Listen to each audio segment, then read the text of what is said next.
is this stream starting soon screen you have? It's Vivi from Final Fantasy, and a little chocobo. I know. How did you set that up? I stole it, and then I added the text, and then yeah, Oh shit! I'll have to figure out how to do that. that was pretty easy actually. Still issue, Rangy.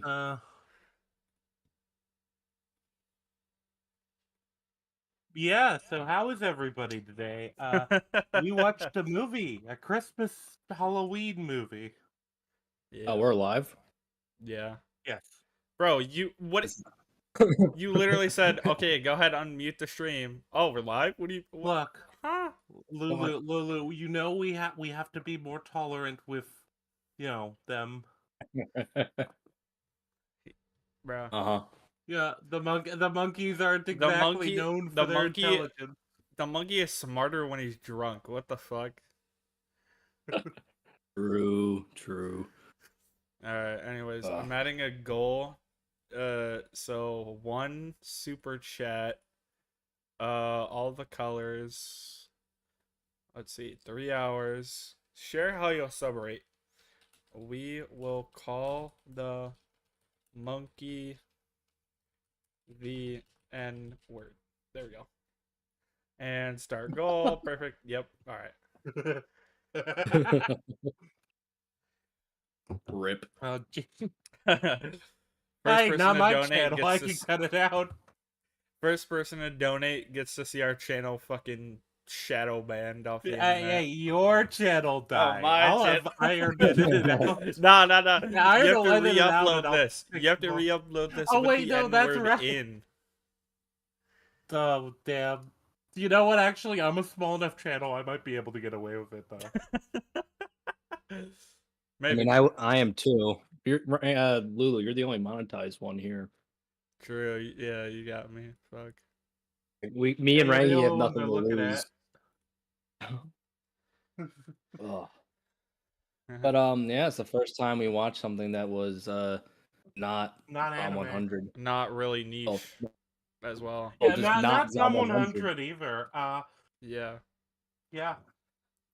But speaking of Zom 100, I remember my South Park reference that I forgot to make last episode. Oh, really? When they're in the aquarium, it just dawned on me that I forgot to make this joke that like it was a bunch of Japanese people in the aquarium. One of the South Park episodes has a bunch of Japanese people go to the aquarium and go, "Fuck you, dolphins!" and then they kill all the dolphins because the Japanese like to go whaling. Yeah. What? That's so there was my South Park reference. Oh, but also later in that same episode, they go and kill the Miami Dolphins. Oh my god. Like I said, dolphins are assholes. That's true, yeah. But yeah, you know they rape people, right? Yeah. But Iron, since me and Rangy have seen the movie like a million times, and this is like kind of your first time, what did you think of the movie? Or at least your second time. Yeah. As I say, I haven't seen this movie since I was a little kid. I didn't remember much of it. I remember the "What's This" and the Halloween song, obviously, because they're like iconic. I remember the broad strokes of the movie, but I kind of forgot how much personality the movie had, right? With all the little visual gags and all the It's Tim Burton. Yeah. Well, yeah, I know, but even for a Tim Burton movie, I think it's got even more personality than normal, which is saying something because Tim Burton's got a lot of personality. Yeah. I think this might be his like most creative movie, I would say. A lot of Burton films, I always feel like he's being reined in by somebody. Like, a good example I always bring up is Batman versus Batman Returns. Was it the second movie? Yeah, Batman Returns. Like a massive difference between the two. I think he had a lot more free reign in the second one. It's a lot more of a Burton film. I think that's why Burton loves Beetlejuice so much, is he can, with that movie, or I guess franchise now, since there's a second one, he can just do whatever the fuck he wants. Like, it could be as unhinged as he wants it to be. Which I noticed he has a fondness for striped worms, because this movie had several, just like Beetlejuice did. Yeah. Oh, yeah, true. Stripes seems to be a common thing with it. with his. It's a kind of neat aesthetic thing. You don't really see stripes that much in a lot of movies. Yeah, he loves stripes. Like Beetlejuice's costume is striped. Jack's costume is striped. He also loves a lot of asymmetric designs. Mm-hmm. I've noticed that too a lot. True. Yeah. Even his basic designs are pretty cool. Like the Boogeyman doesn't have a lot going on, but it's like it works. Yeah. Yeah, it does definitely work, and I think the way they do it with the bugs and stuff is like really creative and cool.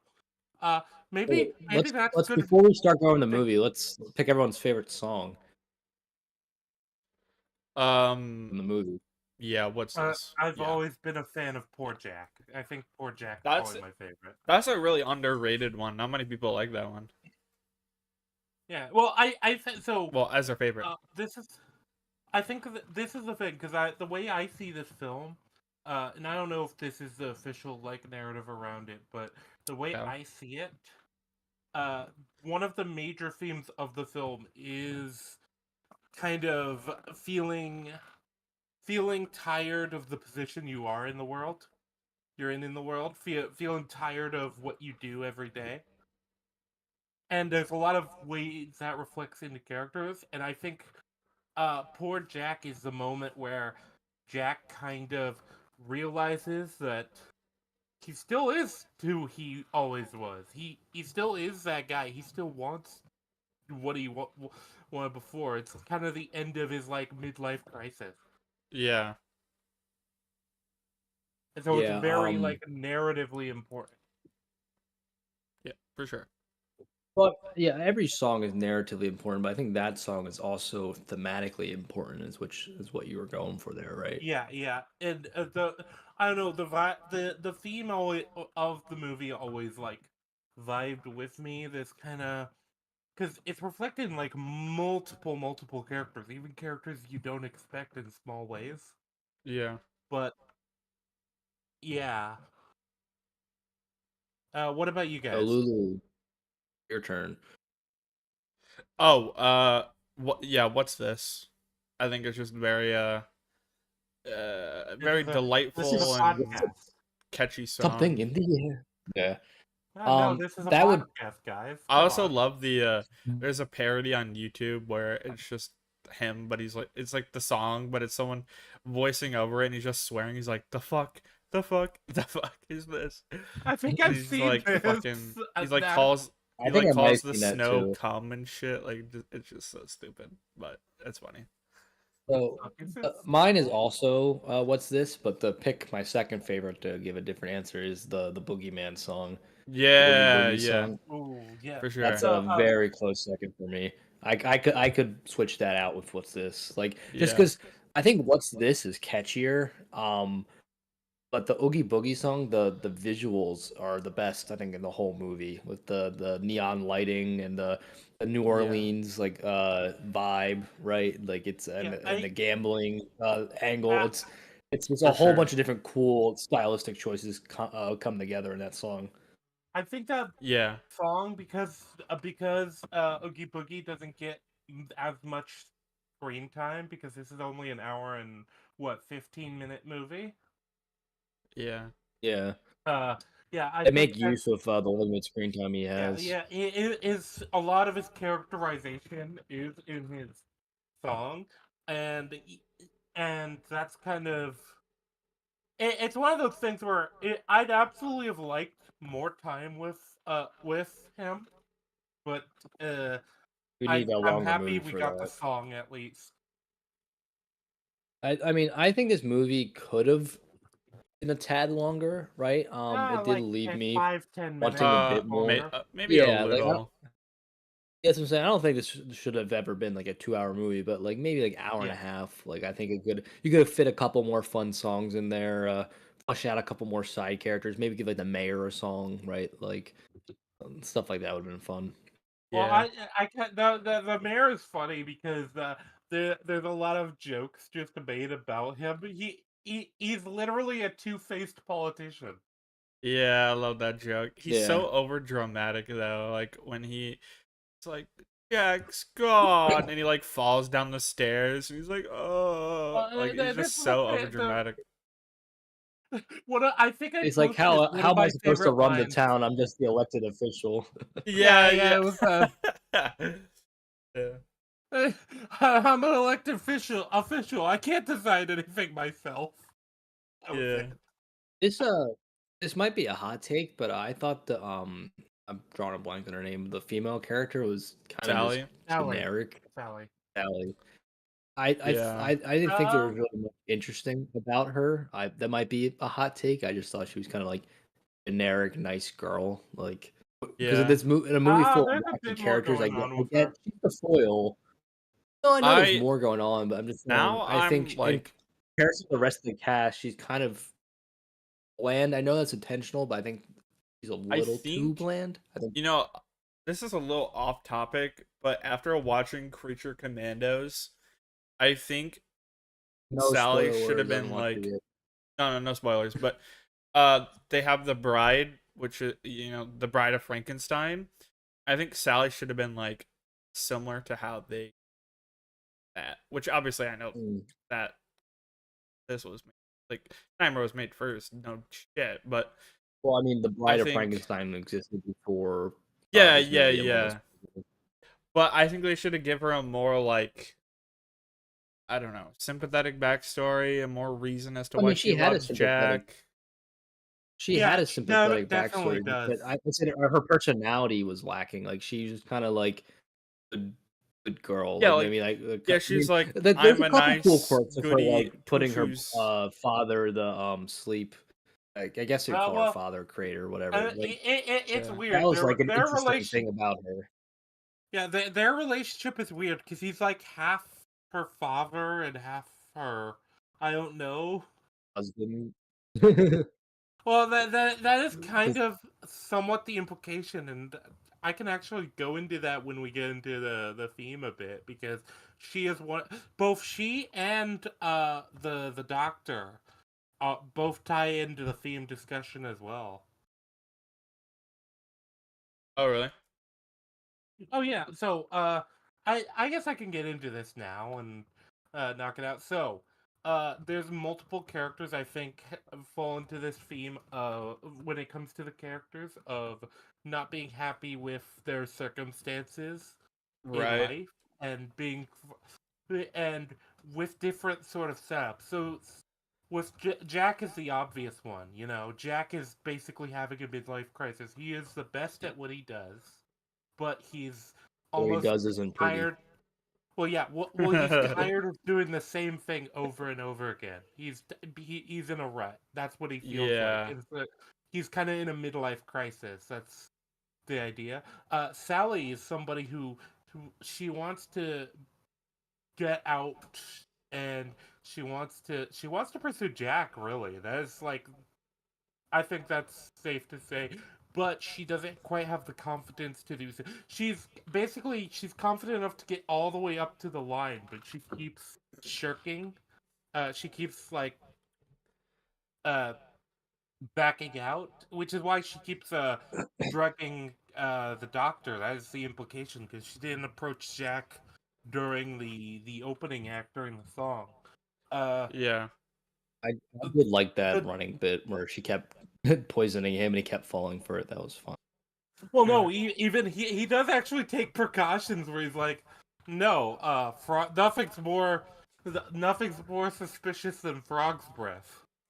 Yeah, and he's like, you drink it first, and then she pulls out the spoon with the holes in it. But he doesn't see the holes in the spoon or the drink dripping out. He's like, okay. Yeah. As far as the doctor goes, though, I feel like he kind of ties into this theme as well. He's the guy who's he's not as unhappy with his own position in the world, but he's unhappy with kind of the person he's stuck with. Basically his caretaker. Yeah. He's trying to make her into what he wants, and eventually he does just make a new one. Yeah. That is more in line with who he is. I think there is something there as far as the theme goes with that. Yeah. And then you have Oogie Boogie, who also ties into this theme, kind of, because Oogie Boogie is the guy who. Yeah. Well, a lot of the implication is Oogie Boogie is the guy who is living in somebody's shadow. He's in Jack's shadow. He wants to be the top dog. He wants to be. Yeah, but as we see in the finale of the movie, he pales in comparison. Like Jack is that guy, and he just effortlessly beats him. I love. That's the funny thing.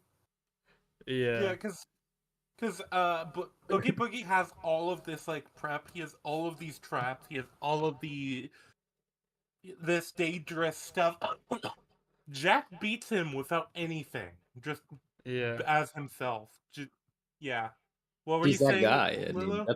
I was gonna say I love how he's acting all like tough shit, and he's like threatening Santa and Sally, and then Jack walks in and he's like shitting himself. He's like running away. He's like, no, wait. He's like terrified of Jack. This is Jack's town. Yeah.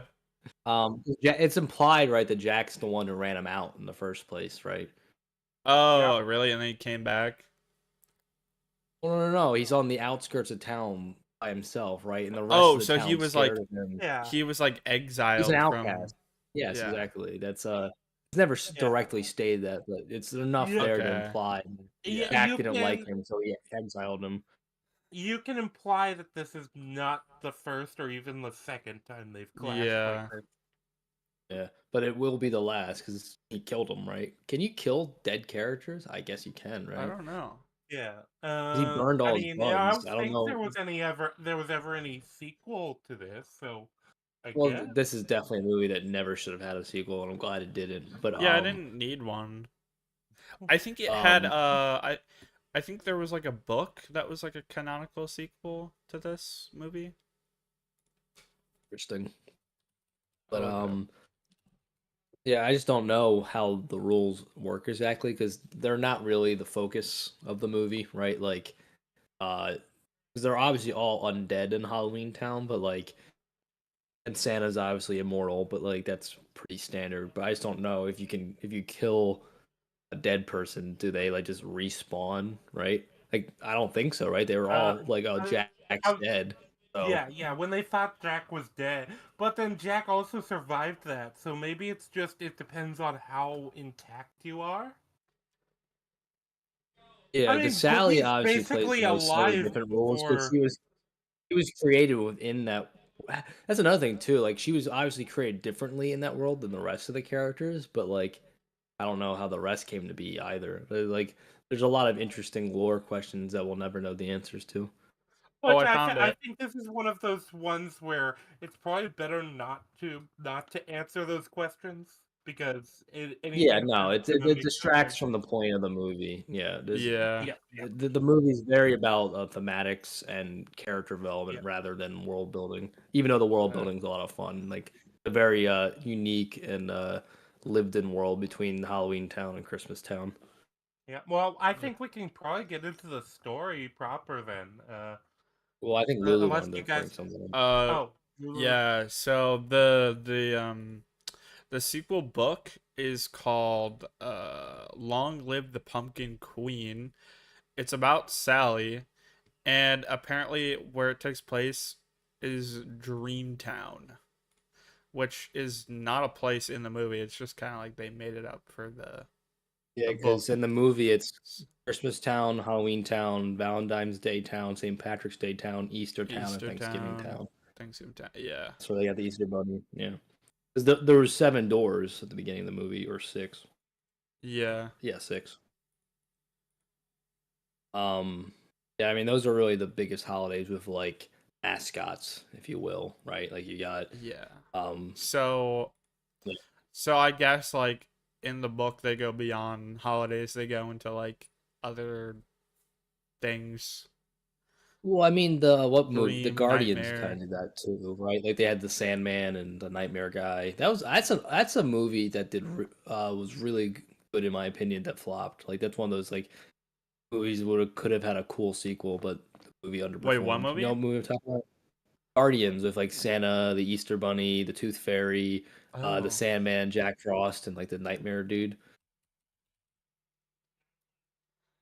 Have you ever seen it? I've never seen that. No. I've never seen that movie. I know what you're talking about, but I've never seen it. I guess we can add that one to the list. Pretty much every holiday character's in it, so we can just pick any holiday. Rise of the Guardians? I was gonna say next December. Yes. We can do it for Easter too. The Easter Bunny's in it. Oh, it's a DreamWorks movie. Oh. Yeah, it was. It's this looks familiar. I've just never watched it. Like one of those cult classics that like everyone likes, but like it didn't do well. Right. I think I caught part of it on TV at one point, but I can't remember anything. I think Santa gets kidnapped or something, because it's always Santa getting kidnapped. Always. Yeah, that definitely happened in South Park at some point. There's a lot of Santa episodes. Why can't Iron get kidnapped instead? I know, right? Don't worry, that won't be my South Park reference for the episode. I'll come up with a better one later. Alright. You have to compensate for 5 times the South Park references since you missed one. Yeah. I mean, I did bring it up at the beginning of the stream, so there's that at least. Yeah, before I started streaming, I think. Yeah. Oh, what? We weren't live yet? I don't know. When did you say it? No, he did say it while we were live.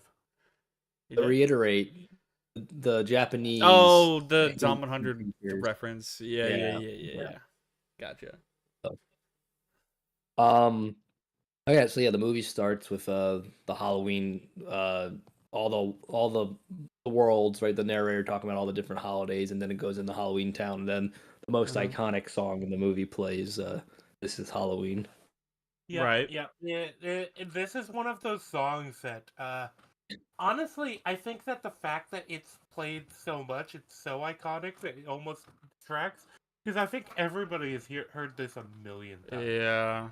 Well, you know why? It's because there's only like 10 Halloween songs total. So like when Halloween comes around, they play the same 10 songs over and over again. It's like the Monster Mash. Christmas is kind of the same. Halloween. No, Christmas. There's dozens of Christmas songs. People just choose to listen to the same handful. Yeah, but people always choose the same ones. Yeah. Because some are better than others. But like even so, there's a lot more options of Christmas songs than there is for Halloween songs. I actually saw the joke the other day about, or not the other day, like last week, was it?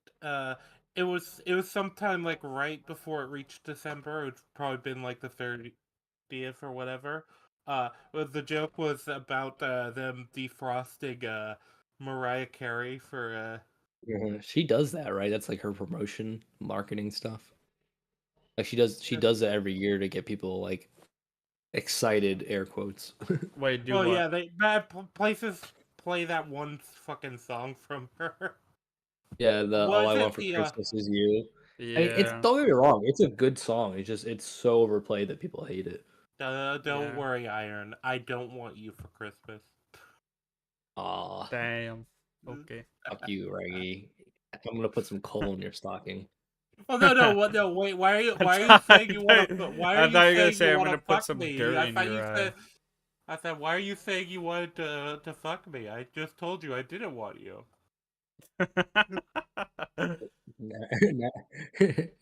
Your dog's getting cold too now. If you keep this up. Good. Good. I wanted to do a barbecue. You're not allowed to use propane. It's illegal.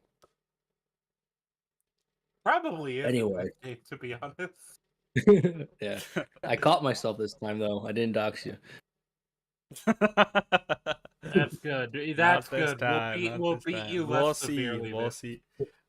This stream. Anyway, so yeah, this is Halloween plays. Yeah, this is Halloween on the song other than it being overplayed. I think it's I think the sequence itself is a really good introduction to a lot of the characters in Halloween Town.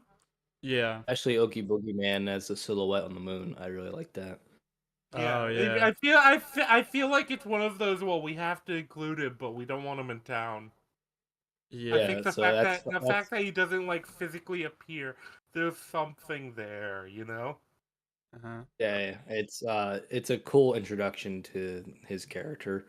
'Cause he's ultimately the only like real antagonist of the film, right? Like his minions are like semi-antagonist, and then I'd almost argue Jack is kind of the antagonist.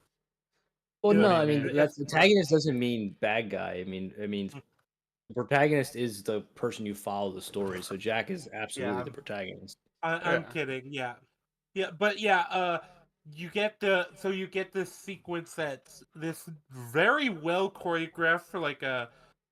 This is stop motion, right? I know it's like claymation stuff. Yeah, stop motion claymation. I love claymation a lot.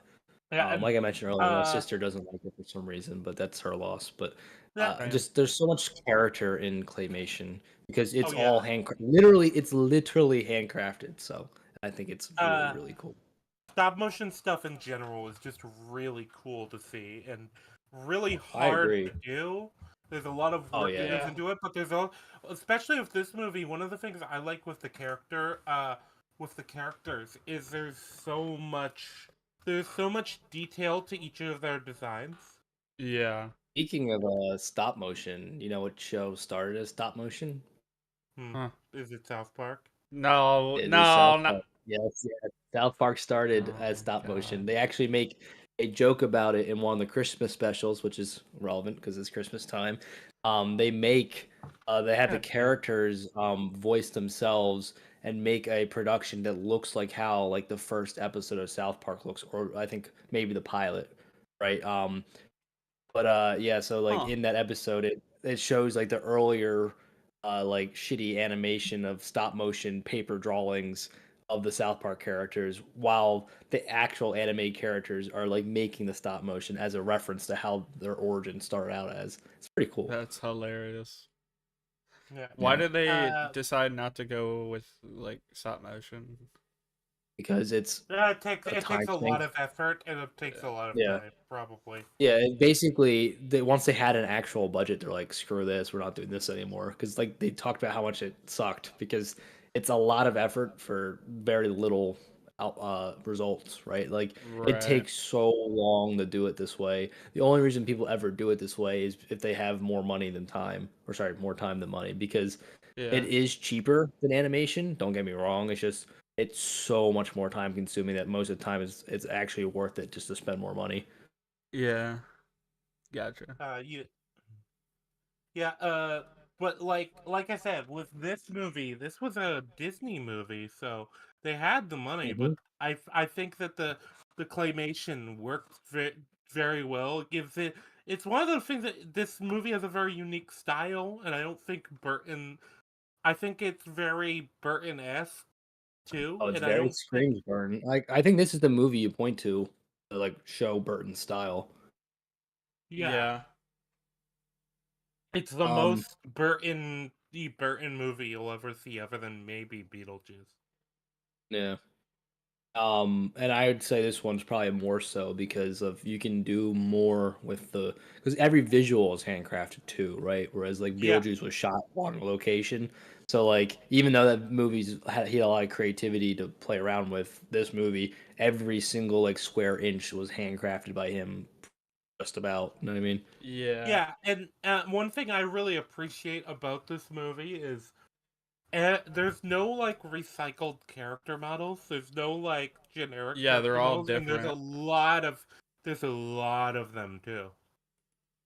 True. Maybe a couple of the elves are, but that's I was gonna say maybe some of the elves and maybe some of the children. Yeah, but all the Halloween Town characters are unique, which is cool. Yeah, there's a lot of like unique looks to it, and we get even some of their kind of personalities too. Even though most of the Halloween Town characters don't like get significant amount of screen time, a lot of them are just kind of set dressing. But the mentality of Halloween Town does seem to be very like well established in this sequence too. And we get afterwards, Jack seems kind of unsatisfied with it. He's it's just another Halloween for him. He tries to be polite and cordial to everybody, right? But you can tell something is bothering him, and Sally, more importantly, can tell something is bothering him. So does he know who Sally is like before this? He's at least aware of her enough that he's able to call her. Yeah, because he has her specifically make the Santa costume, so he's at least aware of her and that she can sew and stuff.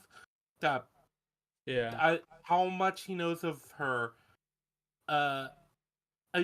it feels like they're at best acquaintances, though. Which is why I thought the end of the movie, even though it's like a nice shot and like thematically poignant, I don't really think they earned it with what was presented in the movie. Like they don't interact a whole lot, and there's not implied to be a lot of history between them. So I don't really know why Jack feels reciprocal. Like I understand why she likes him. Like he's like the celebrity of the town. I think it's because Jack realized she likes him, and Jack's will kind of revitalized. He's like, "Oh, I'll take a chance on this." Yeah. I mean, like I said, it's. I don't think it can't work. It's just, I think the romance. I think the romance.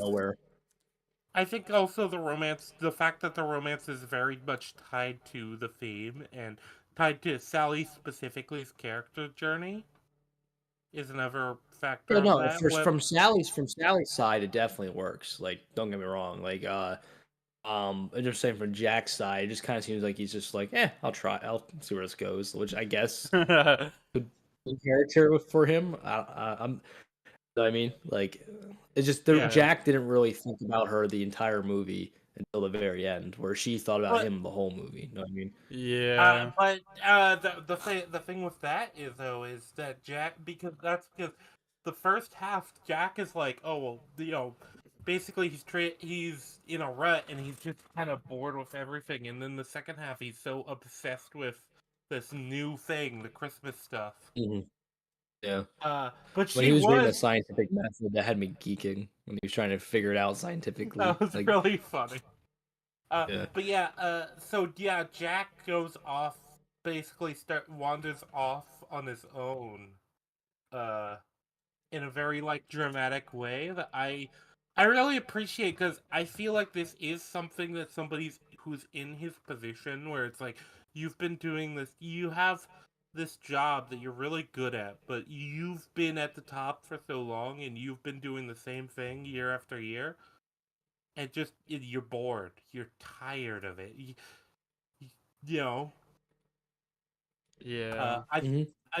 I definitely could empathize with Jack on that, because like you just want something new to happen, especially because that culminates in the What's This song. But it's funny that we had back-to-back stories that revolved around getting burnt out from work. Just one from the being a oppressive workplace, and then this one, he's just too good at it that he misses the challenge, right? So it's like two different ways to explore that same theme. Yeah. Well, he not only the challenge, but he's kind of lost his passion for it, because like, what's the point of being passionate about it if it's as easy as it is, if it comes as naturally to him as it seems to? And also, just when you've been doing it this long, and like I said, it does feel like it's very much a midlife crisis.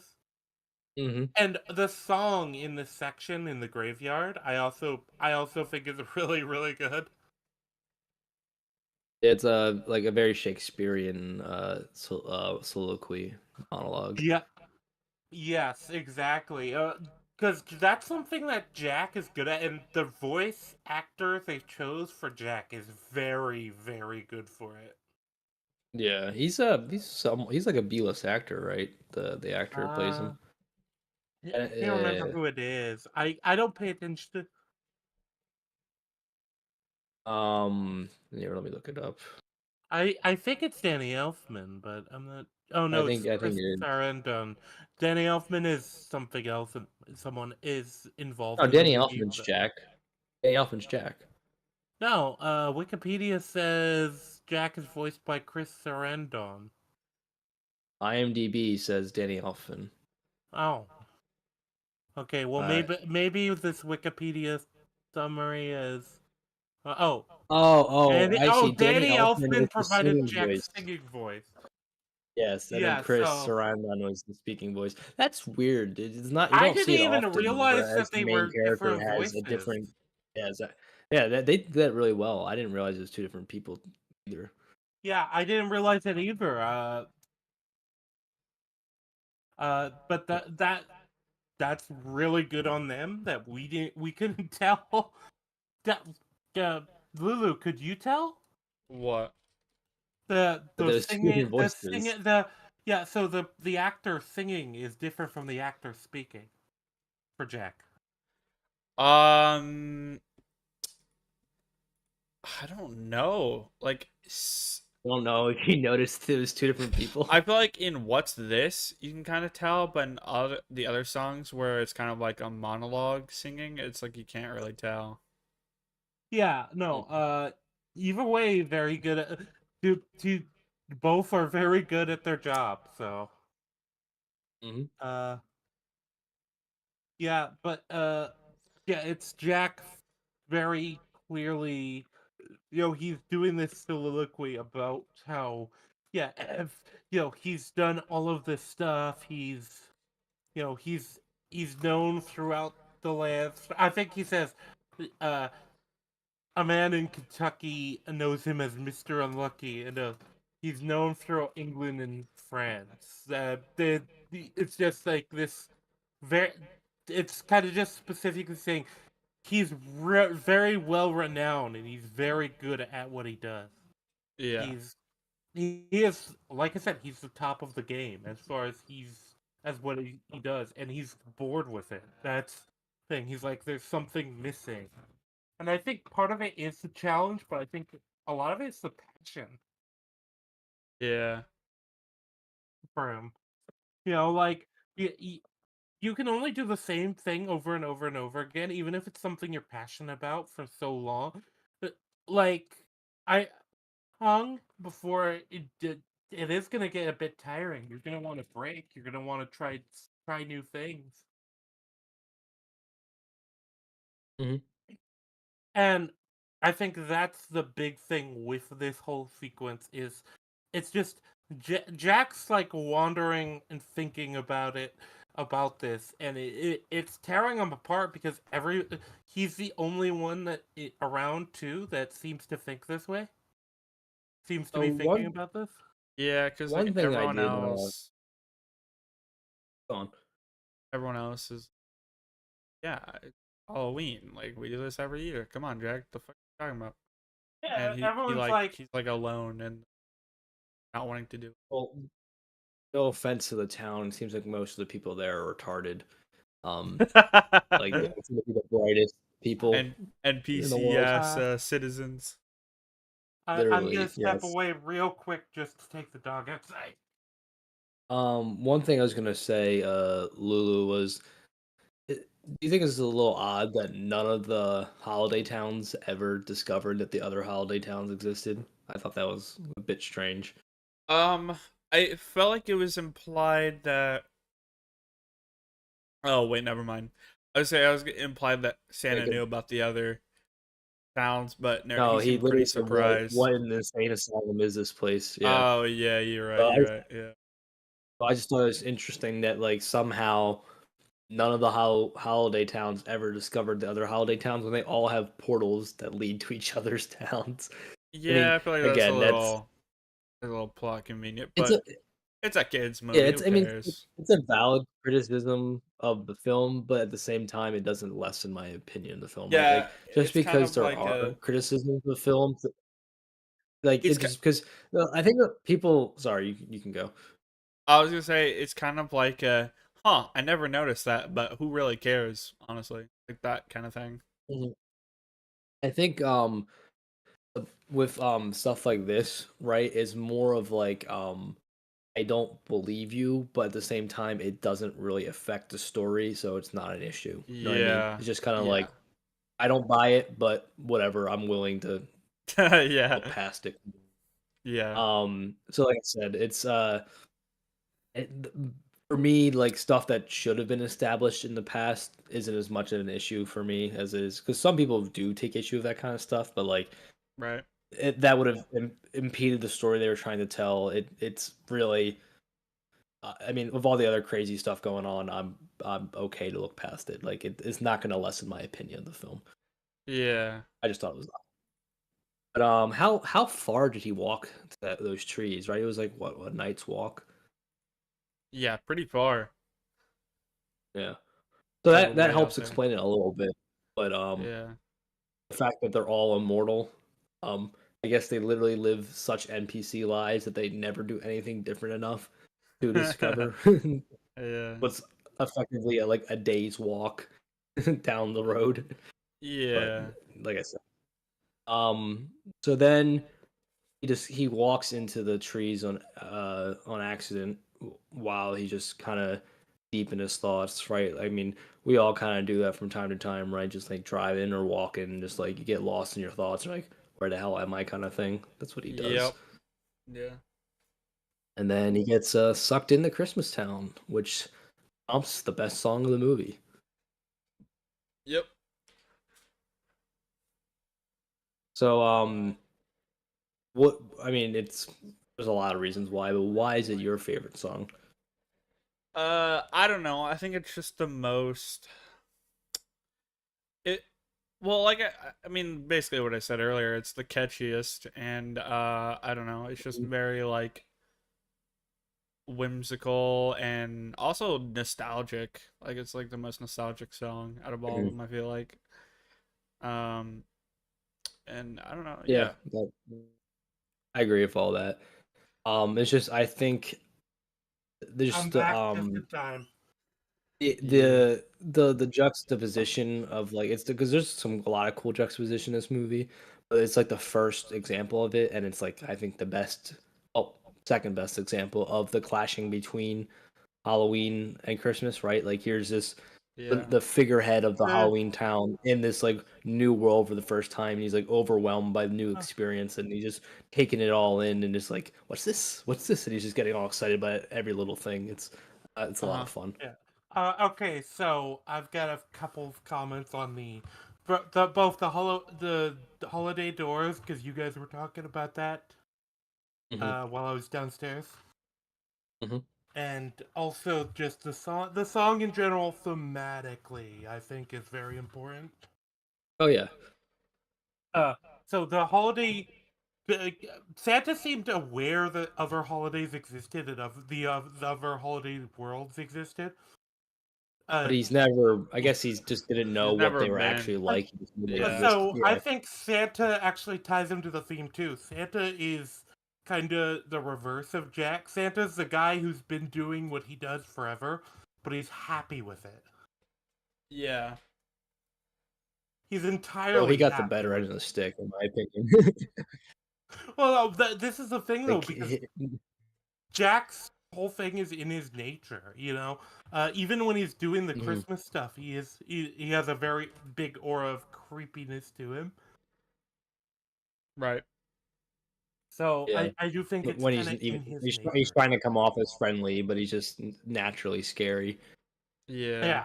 Well, even to the point where he even framed stuff in a bit of a scary way when explaining it to the town. But yeah, with what's this?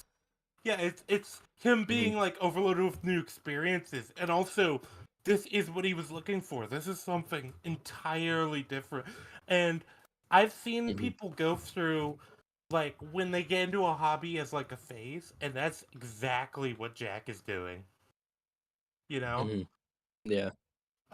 Like this is his bird watching phase. Yeah, basically. This is like becoming obsessed with it. Yeah. Yeah, it's his like autistic hobby for the month. Like he's just like reading up on every single Christmas book. He's like making Christmas action figures in his room.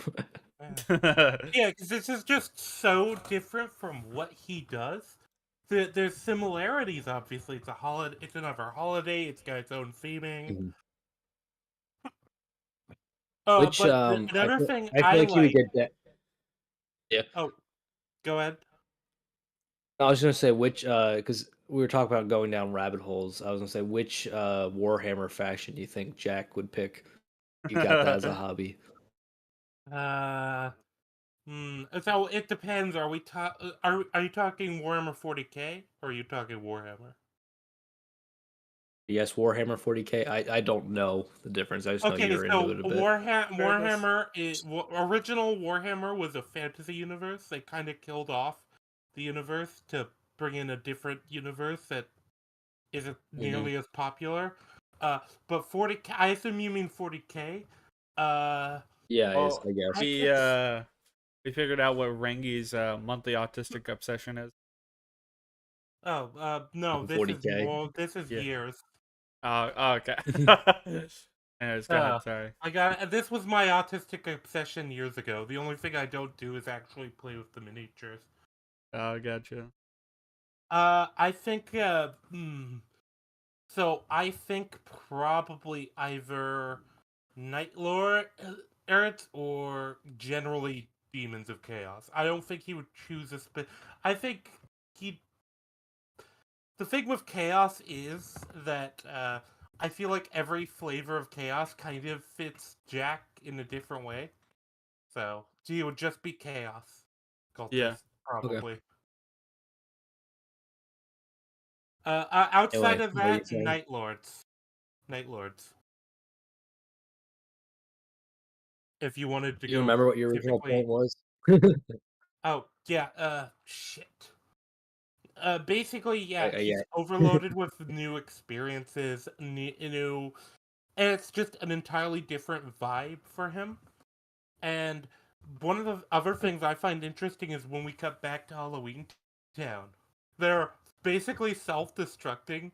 It's been 3 days, or it's not even been 3 days. It's been a day without Jack. It's been 1 day. Like, sound the alarm. He's the only one who's not a retard. We only have 300 and we only have 364 days till the next Halloween. Yeah, it is funny that it's literally a bot lobby with that all just like doesn't know how to function when the player's not in the room. Like like Bradley video games that like AI doesn't interact with each other well, like Star Wars Outlaws. Like if you just let the AI fight each other, they're just gonna like not hit each other because they're not really programmed to do that. They need the player to come back. Yeah. Yep. I'm trying to look for the line because it said it. Jack, please. I'm only an elected official. I can't make decisions by myself. Yeah, I like that from line. The mayor. That's so good.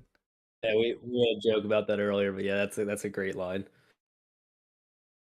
So then Jack comes back with the sack of Christmas stuff, right? That's what comes next. Yeah, and he's like eager to like explain his new autistic hobby to like all of his friends. Yeah. Yeah, he calls the town meeting. Yeah, as one would with an session, they tell everyone about it. Yes, they absolutely do. Anyways, Rangi, do you want me to tell you the complete full lore of every faction in Fallout 4? Only take like 4 hours. You know what? Let's do it. Alright, anyways. Now a Fallout lore stream. Nah, though. Honestly, it's weirdly identifiable. The whole like it being his like artistic hobby for the month. I will say, not only is Jack like extremely lovable character, he's just like very relatable, even though he's skeleton. He's just written to be relatable. Yeah, I think everybody's had that for real. Literally me for real. I think everybody's experienced a burnout of some form, whether it's from a hobby or like from anything, a job or just your interest, where you don't hate the thing, but you're just like, I do this every day. Yeah. Lulu on the second stream had burnout from water. Why didn't do it? Yeah. uh, But yeah, yes. with Jack, what's interesting too is when we get to Jack explaining Christmas, and it's just like the really funny thing is the way he explains it is very like creepy and like almost like Halloween-esque way of describing Christmas. Yeah. Now, do you think he was doing that to relate to them, or do you think it's just how he thought about it? No, I think that's how he thinks about it. Yeah, I think that's how he. Yeah, I agree. Because when we got cut to his room later, he's like trying to think on how he can better explain it to people. Right. Yeah. Yeah, because he doesn't really so he was understand in the himself. moment. That's why he's reading a scientific method to try and figure it out. Him doing experiments to figure out what makes Christmas Christmas was like a funny couple of minutes. There wasn't a lot of talking during those couple of minutes. It was just a lot of visual gags. Right. Yeah. Like him crushing the thing with the microscope, and then like breaking the ornament into the chemical vat or Well, we do also get another scene with Sally and the doctor, and this is another one of those scenes where I did. So when it comes to Sally and the doctor, like I said, I think that it's commonly missed theme of it. The fact that the doctor just wants Sally to be, basically, the doctor wants Sally to be someone she's not. You know, Sally wants to like, go out. She doesn't want to just be his caretaker or whatever. Yeah, she's young and hip and wants to go out and party. Yeah. This is where the relationship between them feels more parent and child, rather than. But he also he called it a phase, which was funny, which is relates to the theme, right? Because he's calling her thing a phase, which and then you cut later to Jack, which his whole thing in this movie is just a phase. Yeah, he's going through his. It's like somebody, the reverse of him going through his goth phase. Mm-hmm. Yeah, he's perpetually goth. He's trying to be normal for a month. Yeah, and he's not very good at it. Trying to go back to his like wholesome white girl. I said I do love the town is just absolutely useless without Jack. And they're also going through extreme methods to like find him. They've like checked everywhere. They're talking. Even behind the Cyclops' eye. No. Has anyone thought to dredge the lake? We did that this morning. Who's was there a Cyclops in the movie? Because they talked about that was one of the vampires. That was one of the vampires that takes out their own eye. Yeah. Oh, but I thought they said Cyclops. Yeah, so the vampire says that he checked behind the Cyclops' eye and he couldn't find him. And the vampire also took out his own eye at the same time. Also, I like the gag with the vampires always had the umbrellas during daytime. That was fun. Yeah. But so he does the town meeting, and then he does the experiments. What happens next? Is it when he gives everyone their roles? That's what's next, right? Well, also another thing with the Sally stuff is Sally did sneak out again during the town meeting. Yeah. Right. Yeah, that's when we're talking about when she did the soup ladle with the holes in it, and he didn't notice, and then he drank it anyway, and then he passed out. It is like the last. It is interesting because Jack knows something is missing with his face. He knows there's something off. That's the interesting thing. He knows something's off. He knows he's not quite getting it, but he doesn't understand what exactly it is. Yeah, because he likes the idea of it, but he doesn't understand it, and I think him at the end of the movie kind of realizing what he was doing wrong, right? Like this isn't his show. Like he's got his own thing. He's good at it. He should appreciate what he's got. Yeah, he should. He should appreciate what he's got, play to his strength, and he doesn't really want this anyway. Yeah, I mean, it all blew up in his face. Literally blew up in his face. I completely forgot that the military shoots him down in this movie. Like, I had zero memory of that. I'm like, oh my god, they're literally shooting him out of the sky. That was cracking me up. But yeah, after the town meeting, Jack shows up at the professor's office, borrows equipment, and then we get all the visual gags with him doing the science and he's trying to basically break down what Christmas is. Yeah, and on a scientific level. Yeah.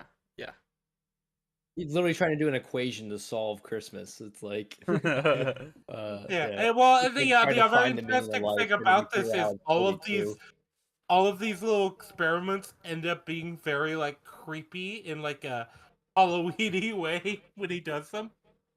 Mm-hmm. Yeah, that's the interesting thing about it. Because it's Jack's nature.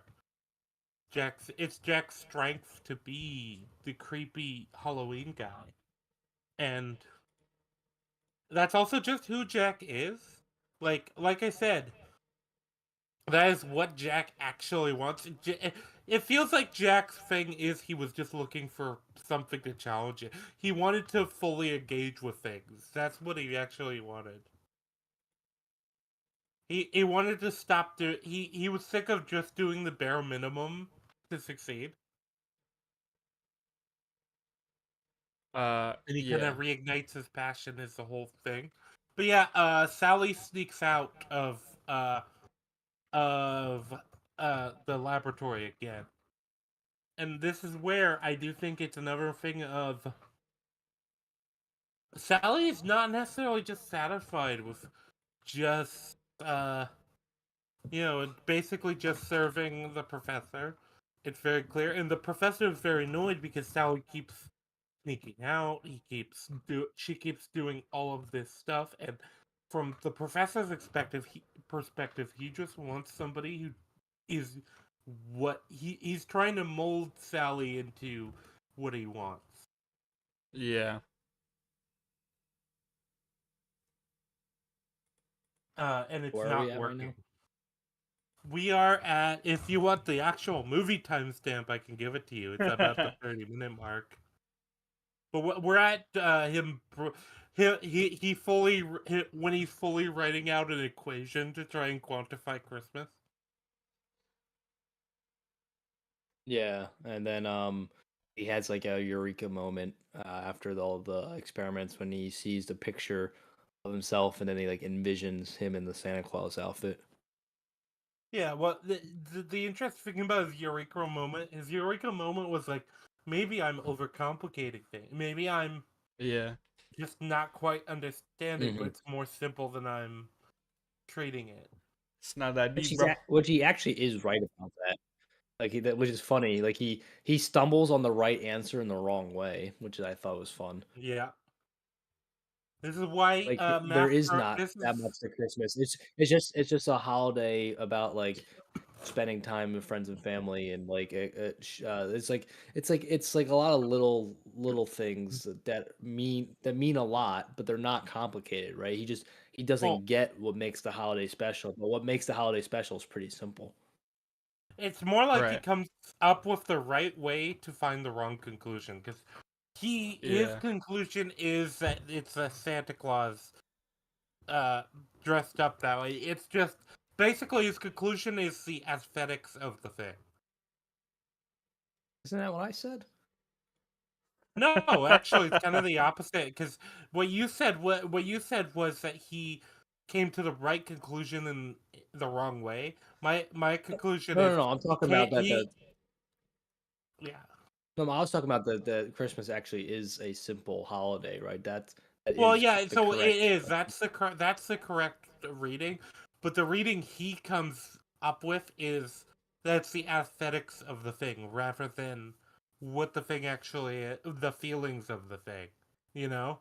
I think we're both right. We're just looking at different parts of the whole. Well, his conclusion becomes like it's just these things that happen during Christmas, like Santa Claus delivering the presents, and he actually comes to the conclusion. This is the interesting. He comes to the conclusion, I can improve upon Christmas. Yeah, like I can make Christmas better.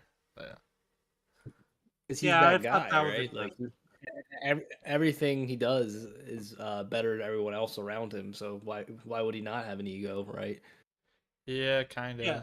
To some extent. But also not only that, just in general, he is the best at what he does, and he's not challenged at all. Like the only person who can come close to challenging him is Oogie Boogie, and he's easily able to beat him. Yeah, Oogie Boogie wants to beat him, but because he wants to be that guy, but Jack is that guy. He will always be that guy, and Jack realizes that's okay, right? Like he can stay in his lane because he's perfect the way he is. Like it's like it's a message that a lot of modern movies try to do but fail to do so, right? Like that, like they were who they were need to be the whole time, right? Like it's you can do that. I don't like the idea that you can't do that message. It's just you gotta build it up right, and a lot of people miss the point of what makes those stories special. Like Captain Marvel is an example of how not to do that. Oh yeah, so the funny thing about it is the message kind of comes down to be yourself, but it's also like be yourself even when, like, realize that it feels more like it's yourself even when you aren't satisfied with yourself. Look at what is it that is actually challenging you? Is it that you're looking for something different, or is it that you're just not applying yourself to the things you actually like? I think another aspect of it is like realize what you mean to people, right? Like he takes it for granted that he basically is the glue that holds this whole town together, right? Like they literally cannot function without him, and I think he takes it for granted that how important he is to these people, right? He just the townspeople as a whole, I think, have a collective like character to them too, where they don't quite get this new obsession he has. They don't quite get his new hobby, and in fact, they are kind of worried for him, but they're also willing to like just engage in it because they're just kind of like he's their hero. They're very supportive of whatever he wants to do, which is the most important thing, I think. They're willing to support him because they're like, oh, well, Jack's on this new kick. Well, we'll support him. We don't really quite get it, but... And they're even like, oh, Jack's been up there, like, thinking about this stuff for a while. Is he okay? Yeah, and the only person who pushes back against it at all is Sally. Yeah, which I do actually... And I think a lot of that is because Sally's the only one who sees, like, who... The idea is Sally's the only one who, like, really fully sees who Jack is. I feel like Sally even understands where he's coming from. He also understands to a degree why Christmas is special the way it is, right? Like she's not familiar with this holiday, but I think she kind of gets it, right? Like as soon as she experiences it, she's like, "This is not how we're doing it. It's not how you're supposed to do it," kind of thing. Yeah, this is all wrong. Well, she also does get the premonition with the flower that turns into a Christmas tree and then sets on fire. She gets a premonition about a burning bush. That's what did Tim Burton mean by this?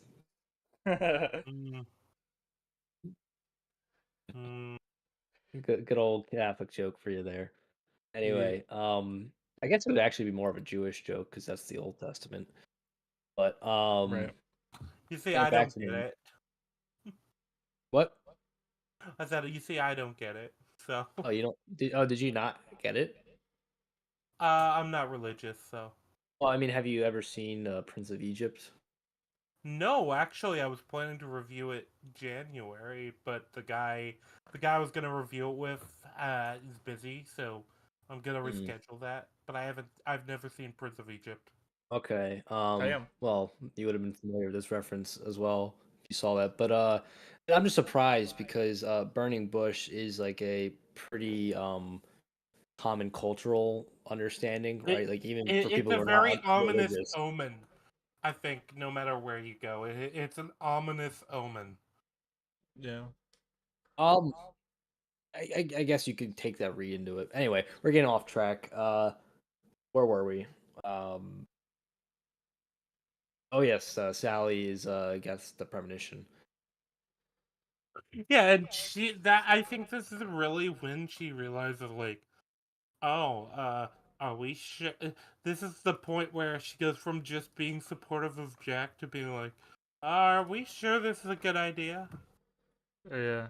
Yeah, and then the next like thing that happens is he's tasking everyone with their like responsibilities, right? Yeah. The And that's when we meet vampire. the three little Yeah, they hand kids. off the dolls to the different toys to different people in the town to like improve on, and he asks the doctor to make him the reindeer. That's pretty important as well. Oh, and he asks. You also get. I think this is the first appearance of Lock, Stock, and Barrel too. Yeah, that's what I said. You meet the three kids for the first time. Yep, and they're a lot of fun. I enjoy those they characters. are. Well, They're, it's funny because they are literally the personification of those little shits that fucking TP'd my house or whatever. Yeah, that's why I was like, I don't know if either you saw my message in the group chat, but I said in Kingdom Hearts, like Oogie Boogie's the final boss in Halloween Town World or whatever, or Nightmare Before Christmas World. A Lock, Stock, and Barrel are like a mini boss, and you just like beat the fucking shit out of those little kids, and it's like it's so funny, just like literally beating them up like literal children. They deserve it. They're they deserve it.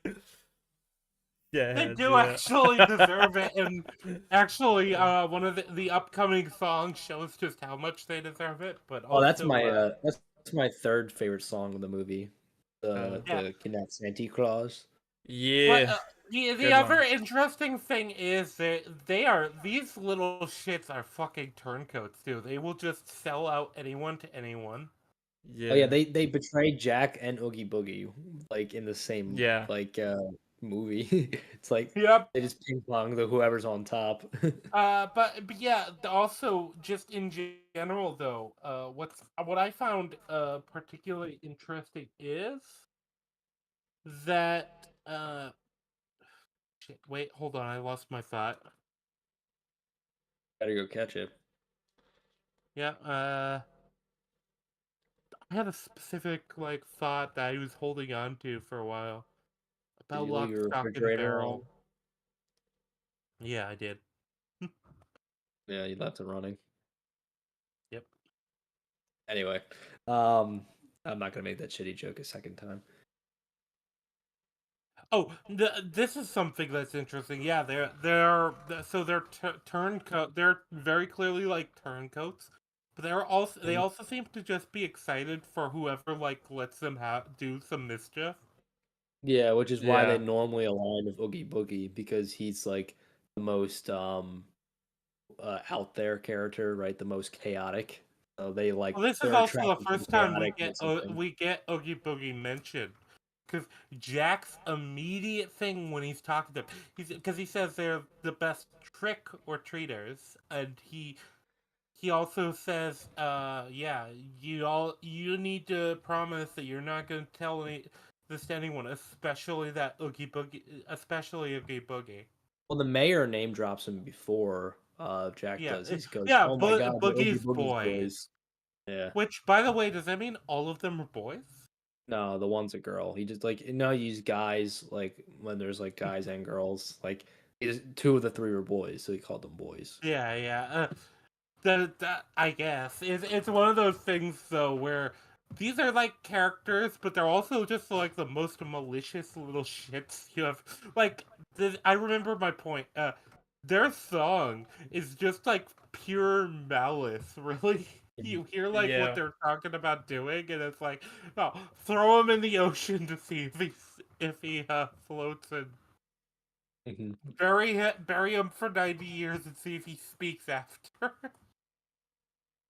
It's a fun song.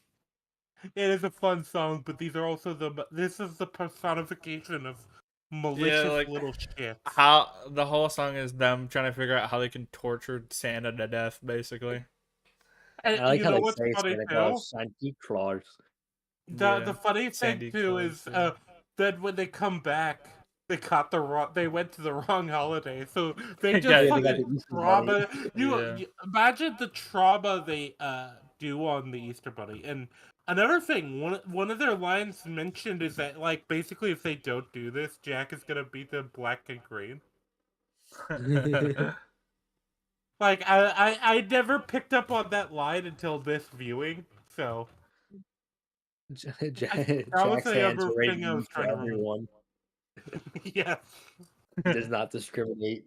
Well, you also have to ask, do these kids actually age? Like, because everybody in Halloween Town has been doing this for a long, long time. Yeah, the only one who's implied to be somewhat, like, new to the world is Sally, right? Because she was created somewhat recently by her creator. Right. Yep.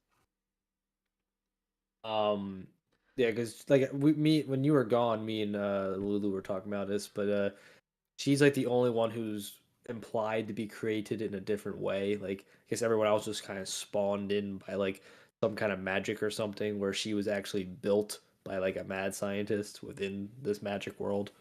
So right. I don't know how that works differently. It's kind of just like, doesn't really matter, but it's kind of cool. So the line I was talking about is you're so stupid. Wait, it's like, you're so stupid, don't you? It's you're so stupid. Can't you? I'm trying to pause at the right line. Oh, you're so stupid. Think now. If we blow him up to smithereens, we may lose some pieces, and then Jack will beat us black and green. Yeah, that's a good line. Yeah, which, I think that's the funny thing about these, like, mischievous little shits. First of all, they're obviously bootlickers. They seem to prefer Oogie Boogie, but I think that's because Oogie Boogie is Oogie Boogie is essentially the unchecked sort of mischief of Halloween. While I think Jack is more of like a controlled mischief, you know? Mm-hmm. Like, Jack is fine to, like, scare the shit out of people. But I feel like Oogie Boogie is the type that would do a lot more malicious shit. He's also kind of a creep. Like, you saw how he reacted to that leg. Yes, he is definitely a creep. He's a total horn dog. He saw that leg and immediately forgot about torturing Santa.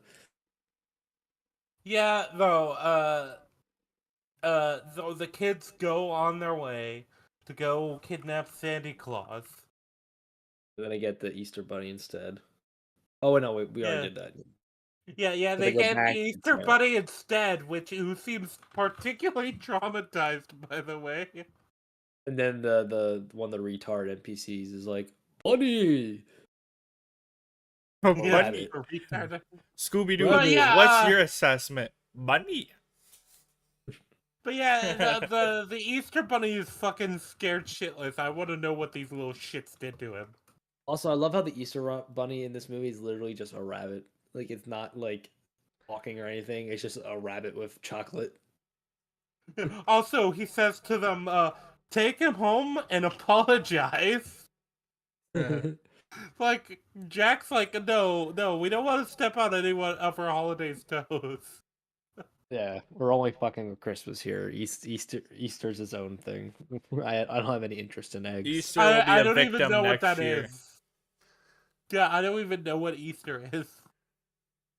Yeah. That's his next autistic obsession. Yeah. If they ever made the Nightmare Before Easter, the sequel no one asked for. But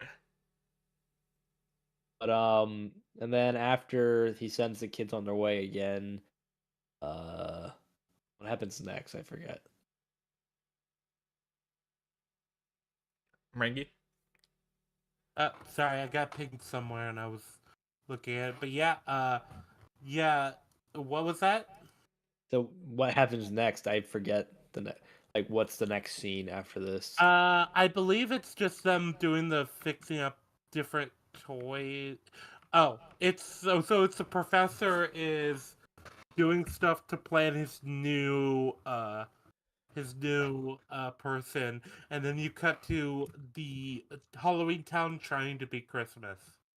Oh yeah, yeah. The juxtaposition between the two towns preparing for Christmas, like they go into the box and then like that's the elf putting in the toy, and then like the monster pulling out like the creepy stuff, right? Like the transition between the two towns and the juxtaposition between those two towns was really well done in that scene.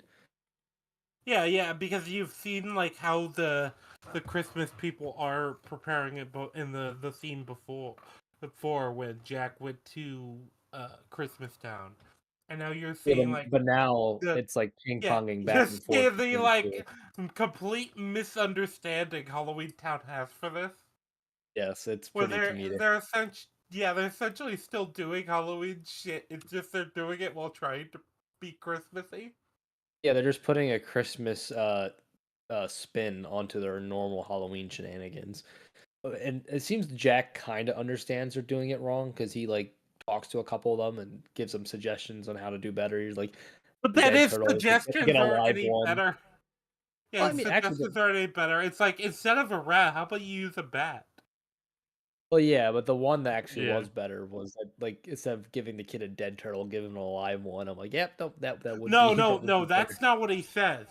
He says don't give him something dead. Don't. This says he basically says this turtle's been dead too long. You need to give him something fresh. Oh, something recent. It's been dead for too long. Try something fresher. Oh, I assumed he meant a living animal. So I thought he meant a living as well.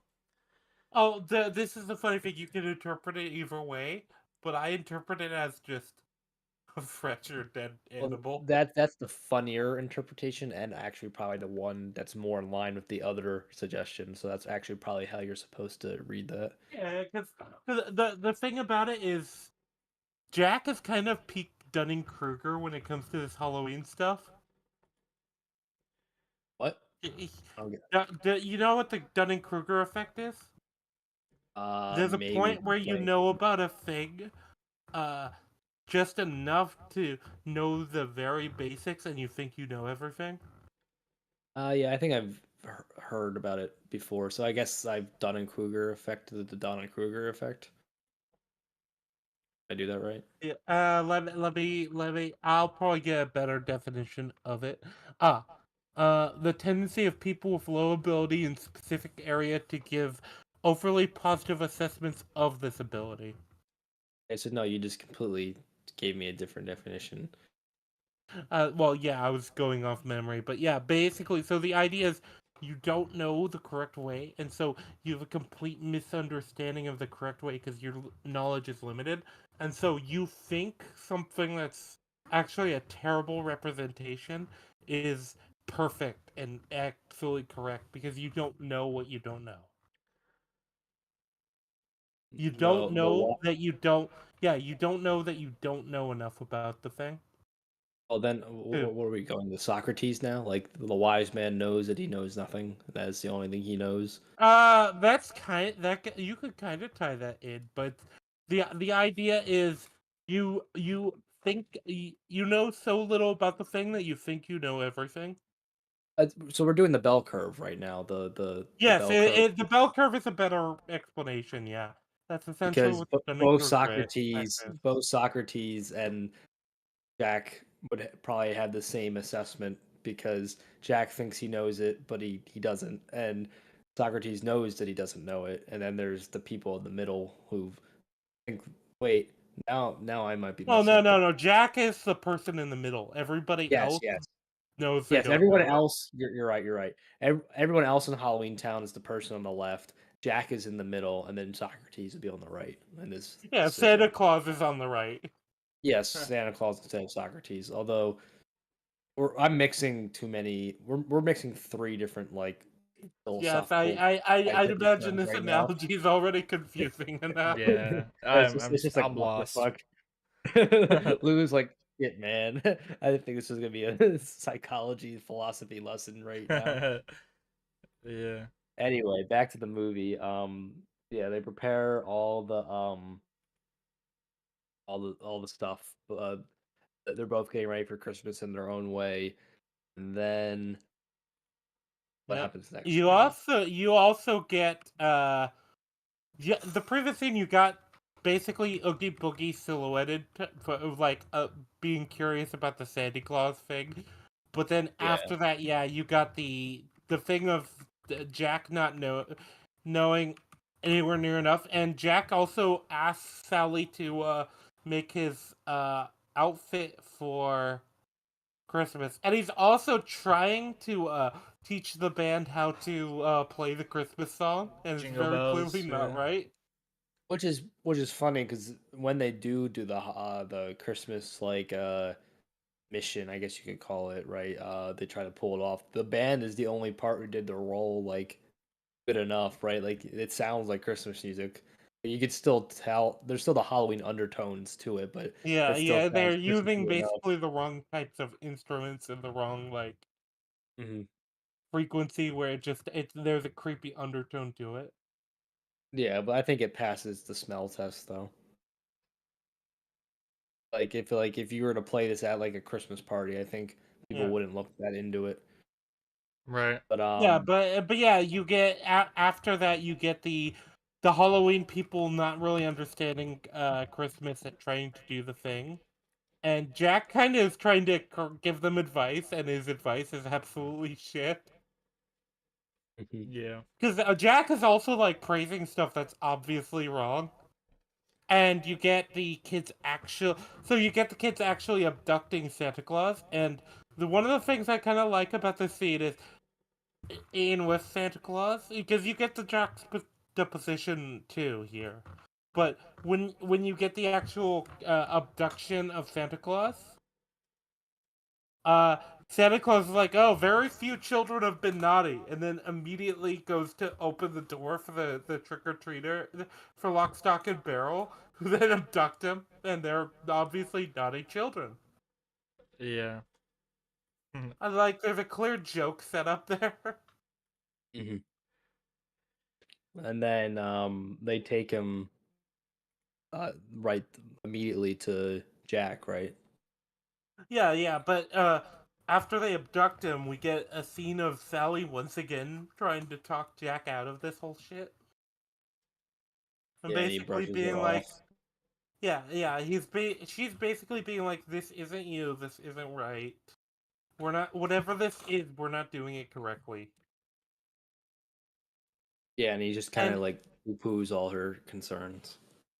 Yeah, not only does he do that, he's basically he is entirely into full autistic hobby mode. Mm-hmm. Where he's just like, no, this is the new me. I've reinvented myself. Essentially, is kind of the vibe I get out of it. Where he's almost like, yeah, I'm not the Pumpkin King anymore. I'm Sandy Claus now. And then Santa Claus arrives at Halloween Town, and Jack's kind of fanboying. Well, yeah, because it's like the figurehead of his obsession, right? It's like you become a huge Brandon Sanderson fan, and then you meet Brandon Sanderson. It's kind of like that kind of moment. You abducted Brandon Sanderson, and now you're meeting Yes, that's the better. we will get As you pull him out of the sack you shoved him into, or you had your minions shove him into. We're gonna get you to read a Sanderson book at some point, Lulu. Don't you wait. Oh, really? Don't you wait. Yeah. Alright. Lulu's like, I don't know.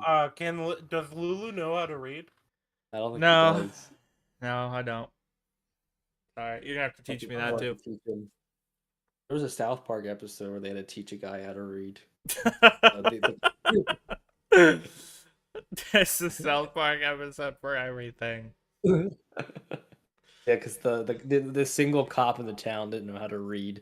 He didn't know how to read people their Miranda rights because he can't read. That's hilarious. That's great.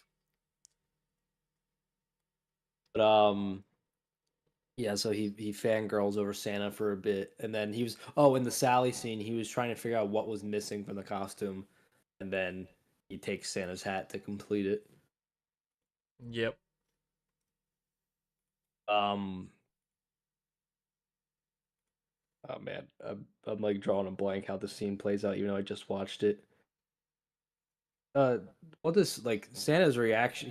Santa doesn't get much to say, right? Like he only says a couple things. Santa's almost like too bad. Basically, you gotta remember from the point of view of Santa, he's just coming out of sack. His vision, we get a actual POV shot for him, like from his point of view. He's just coming out of the sack. His vision is blurred. Oh yeah.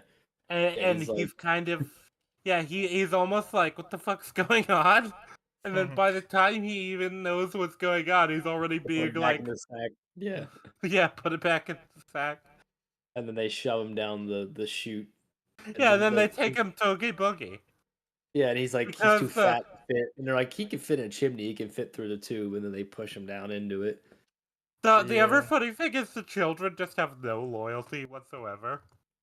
They like immediately are going to sell out Jack. And then the funny thing is later in the movie. Yeah, well, they had to have been selling out Oogie Boogie actively during the time too, you know? Mm-hmm. Because they come in like a few minutes after Oogie Boogie's been defeated with the mayor, so they had to have been going and getting the mayor the whole time. Yeah. In the climate. But and then the Oogie Boogie song. That's I think it might be my favorite. The villain song, the mandatory villain song, and this Disney is probably villain like songs hit hard, man. They're so good. Especially the voice actor put like fucking his heart and soul into that song specifically. Oh, yeah. Dude, this song, I think I might change my mind. I think this might just edge out. What is this? I think the actor for Oogie Boogie just passed away not that long ago. Pretty sure. That's sad. Yeah. Well, the other thing about the song, it's interesting too. Oh yeah, he died this year. Yeah. Oh damn. F's in chat. F. Yeah, Ken Page. Yeah, but yeah, he put his heart and soul into this, and literally soul, because he sang this with the that like southern Baptist kind of like New Orleans, it feels like a New Orleans, like a jazz singer. Yes, yeah. Like the what's the villain from Princess and the Frog, right? Like it's played by Keith David. Yeah, so like it's a very similar vibe. Like they were going for like a New Orleans like witch doctor kind of thing, who I guess has a gambling addiction and a foot fetish, right? The interesting he starts tickling the girl's toes. I didn't know Oogie Boogie was fucking Quentin Tarantino. Okay. Dude, did you when she like distracts him with the leg later in the movie, he like takes off her sock and like starts like tickling her foot. What? I definitely have a foot. I didn't notice. I must have looked away at that. How? Scene. They highlight it for like 5 noticed seconds. That. Well, also I was setting up the stream, making a thumbnail. I was doing a bunch of shit while I was watching the movie. I literally wrote in my notes, "Oh no, he's into feet." Oh no, bro. This is the other thing though that's interesting. Oogie Boogie doesn't even seem to really understand what's going on.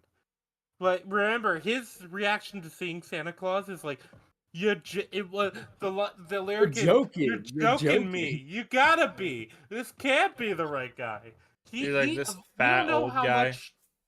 Yeah. Well, we don't know how much Oogie Boogie even knows about what's happening. We know that Oogie Boogie wants Jack's position, and we know that Oogie Boogie knows that Jack wanted this Santa Claus guy. I thought it was implied that the 3 children like told him everything about Jack's plan. Well, he's ancient. He's ugly. I don't know which is worse.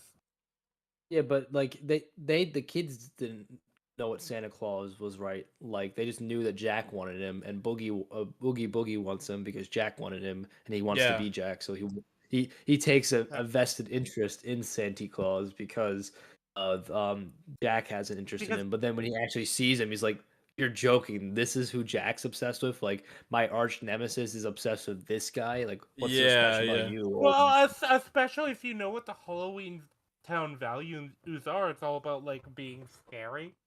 Yeah, it's a fat old guy with like weirdly skinny legs. Yeah.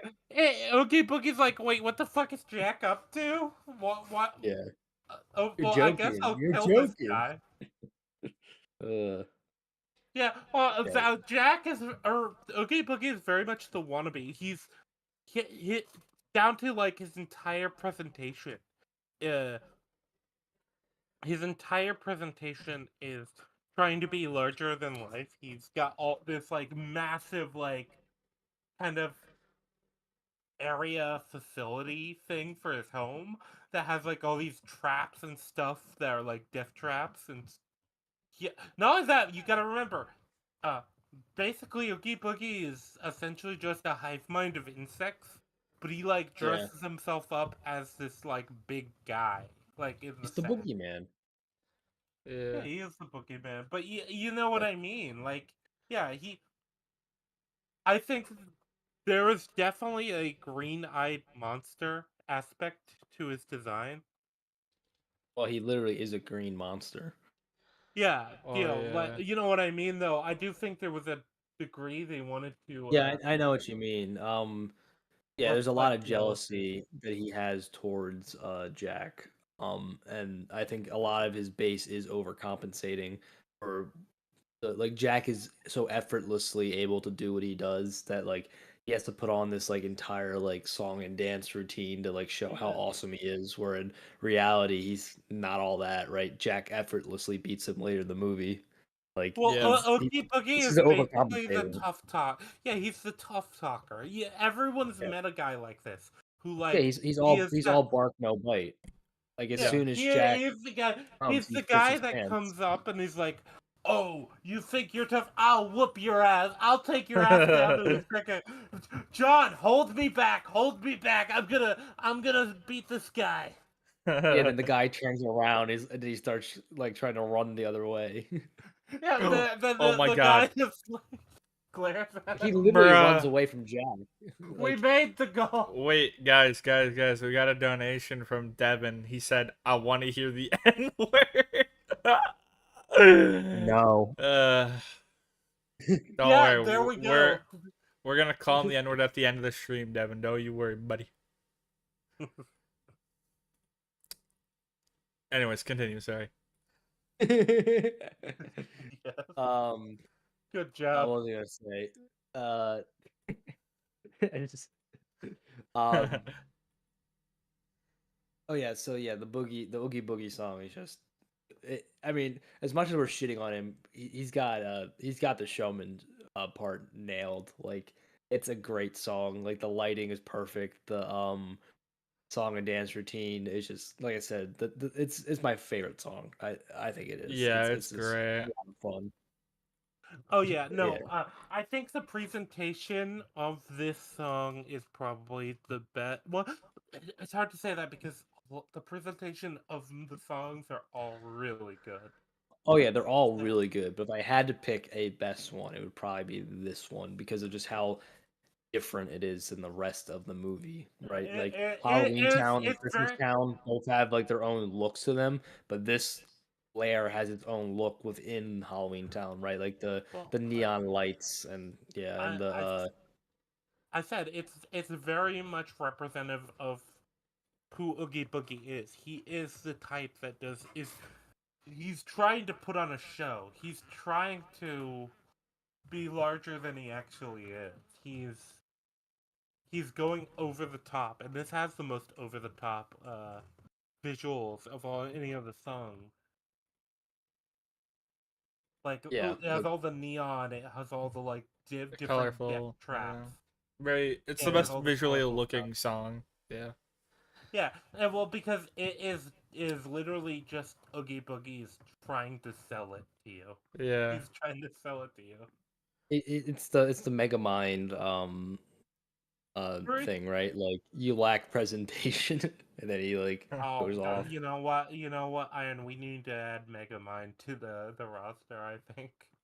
Oh, that's definitely one I would love to cover. What? Rangy, have you not seen Megamind? No, I've seen it twice. I haven't seen it. I literally watch Megamind once a year, or like twice a year. I've seen it like 3 or 4 times. I've only seen it twice. I love Megamind.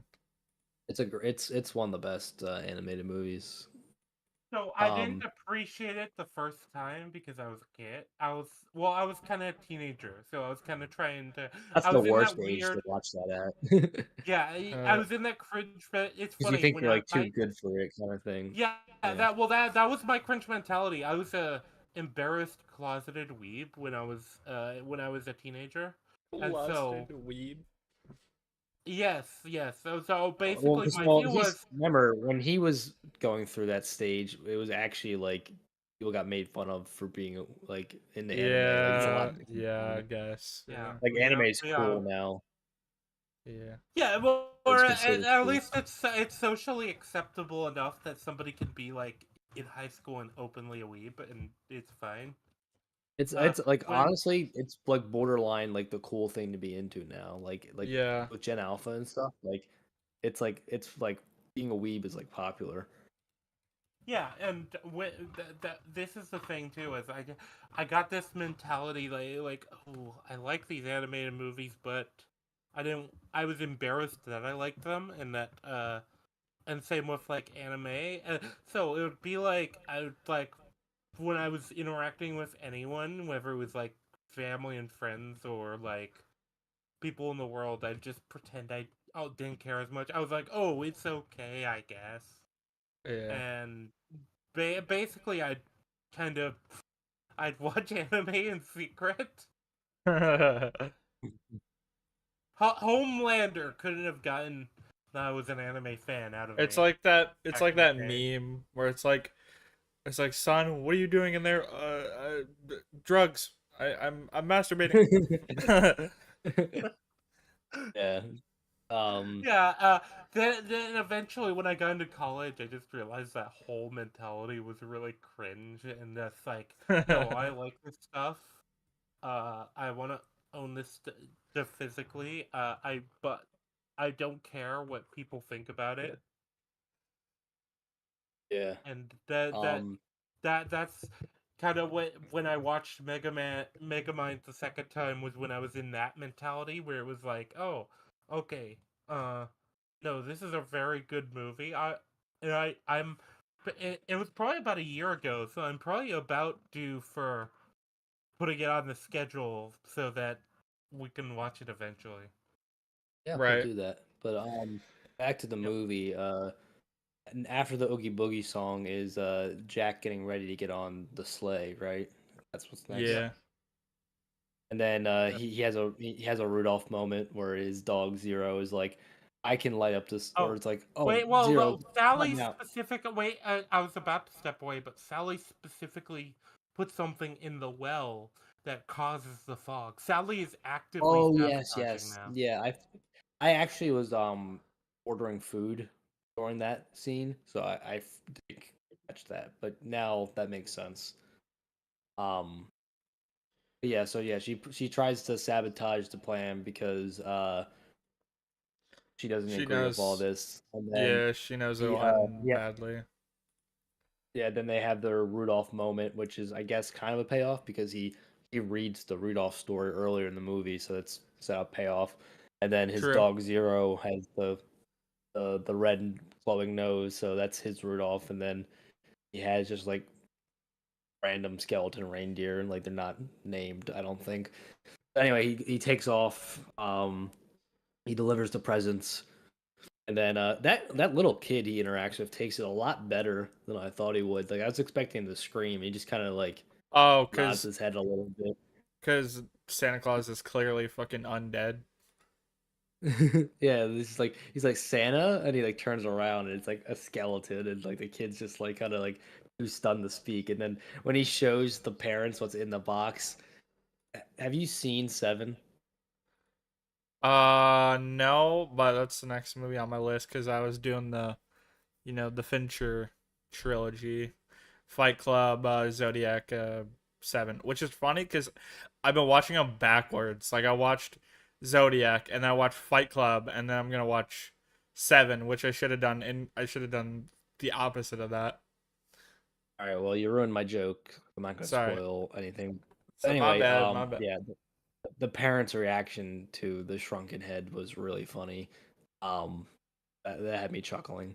And then he just goes around from house to house delivering all the creepy crawly presents, and then the scene where everyone keeps calling the police is really funny. He's just like answering all the different phones, and that was funny too. And then they call the military on his ass. It's literally just turned into a GTA mission. His like level just kept going up. Yeah, he got 5 stars.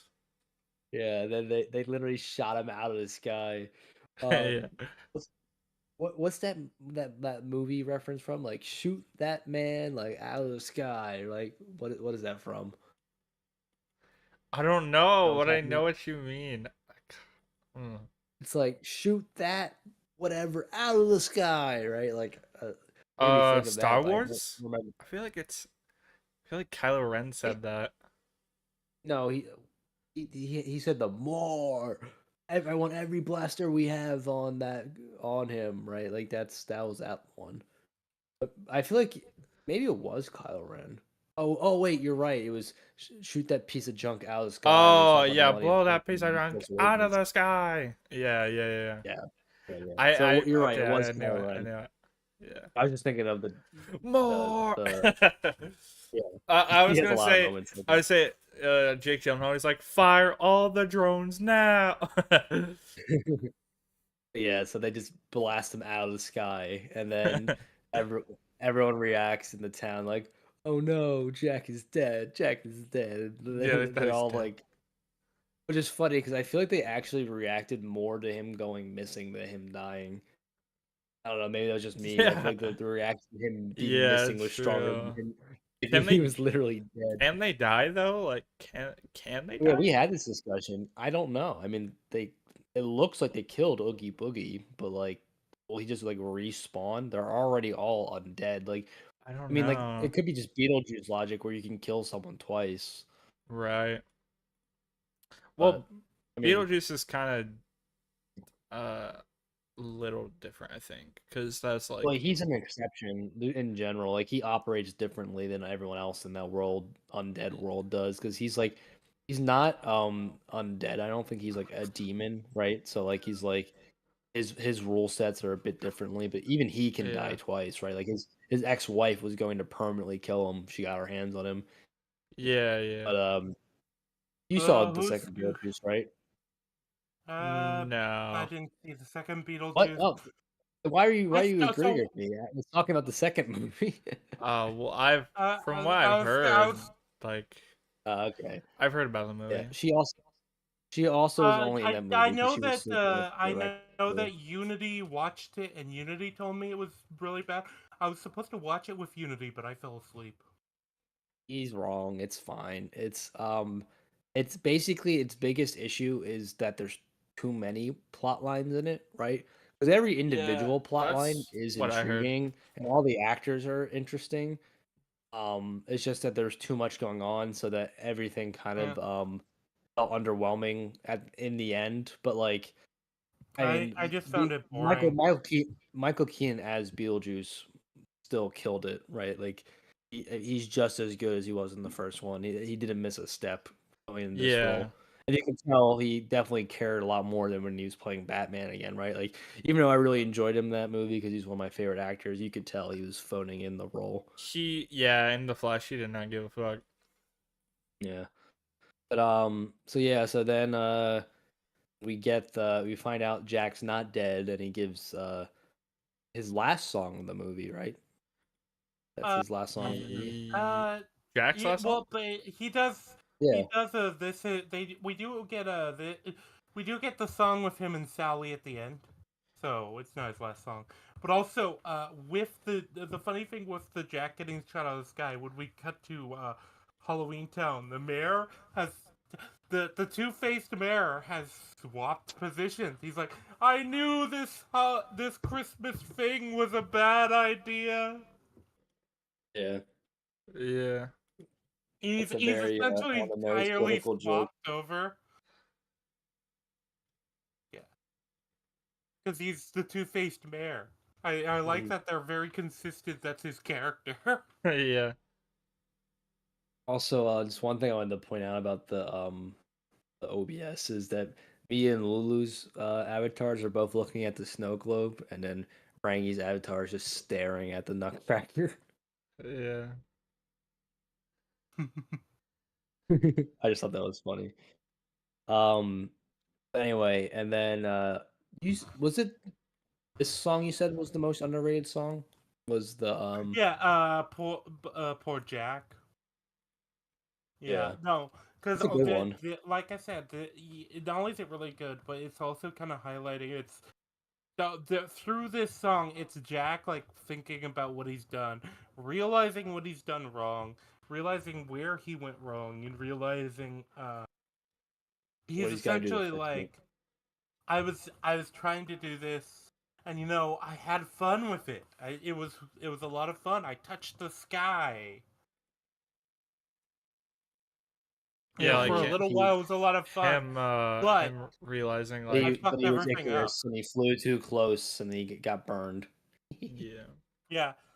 Yeah. He's basically like, I fucked everything up, and it feels very much interesting because so a lot of movies just go to pursue pursue your interests. This is one of those movies that's like, maybe like sit and think and make sure this isn't like that you're not making a massive mistake and you're not fucking things up that you don't understand. Also, I think it's funny. Large, like, moral in the movie.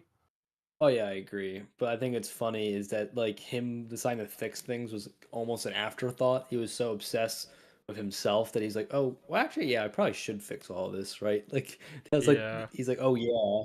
Like it was kind of like it dawned on him that like he was so like worried about himself. He's like, oh wait, maybe I should like put things back to the way they were.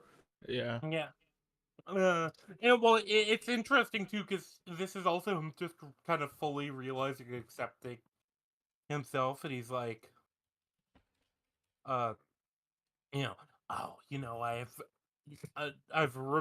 felt like my old self again, and I've got some new ideas that's gonna really make them scream next Halloween.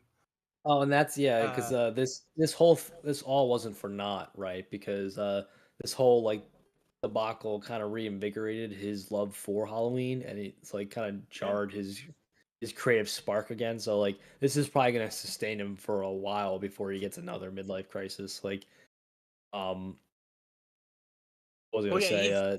He'll probably eventually get another one because he's immortal, but like he's gonna be good for a while now. Yeah, he's fully realized and accepted, like, no, this is who I am. This is what I like to do. He's the best at what he does. What he does isn't pretty. You get that reference? Yeah. Swear I've heard it, but I don't remember off the top of my head where it's from. It's Wolverine's catchphrase. I'm the best at what I do, but what I do isn't pretty, which funny enough applies to Jack in this movie. He's the best at Halloween, and his Halloween stuff isn't pretty. It's like scary and like gross. Well, they specifically say that he scared people into an early grave in some of the songs, and he's like proud of that. Even when the mayor like gives a speech before he's like sets off on the Christmas flight, it's like talking about like his previous exploits, like Reaper of Souls and stuff like that.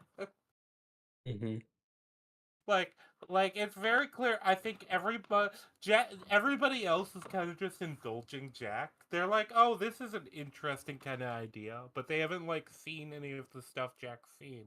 So for them, it's just all like weird, like conceptual stuff. Mm-hmm. And you actually get a payoff for that at the end of the movie. I mean, might as well just say it now. We're at the end of the movie. There's 5 minutes left in the film. Back what? Yeah. This is where the point where you go to. Jack goes off to try to make things right. Yeah. Yeah. I mean, so he shows up to Oogie Boogie's lair. Yep. Well, I'd also notice he goes into a what was it? It's like a random like crypt. And that's how he gets back to Halloween Town. Yeah. I guess every grave just leaves the Halloween Town. I guess. But he might just know how to do that in general because like he goes to the real world every Halloween, but like he just comes back. I mean, it's like not too much different than how he normally gets back. Yeah, it might be the same thing. Like I'd imagine Santa can do this with Christmas Town. Yeah. They probably all the holiday characters like know how to get back to their own town because they only visit the real world one day a year and then they just come back to the same way they always do. Yeah.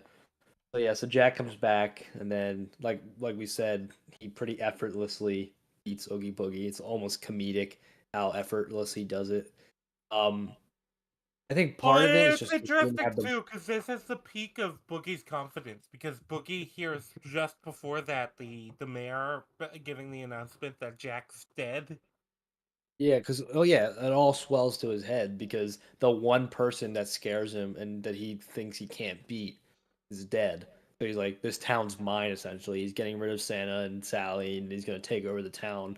And then Jack shows up and just completely puts all that to rest, and he kills him. Right? Like I mean, that's what he burns all the bugs and then Santa squashes the last one. Well, the interesting thing with Oogie Boogie too is, I think it's also very interesting that Oogie Boogie is putting on this front the whole time, and Jack's character journey is kind of accepting who he is. Yeah, they're foils, right? Like they it's the opposite, right? It's like Jack had the confidence, but he just kind of he lost his way, whereas Oogie Boogie never really found his way and was just putting on a front. Oogie Boogie has always been the second banana. Yeah, he's the number two. He is the second scariest person in town.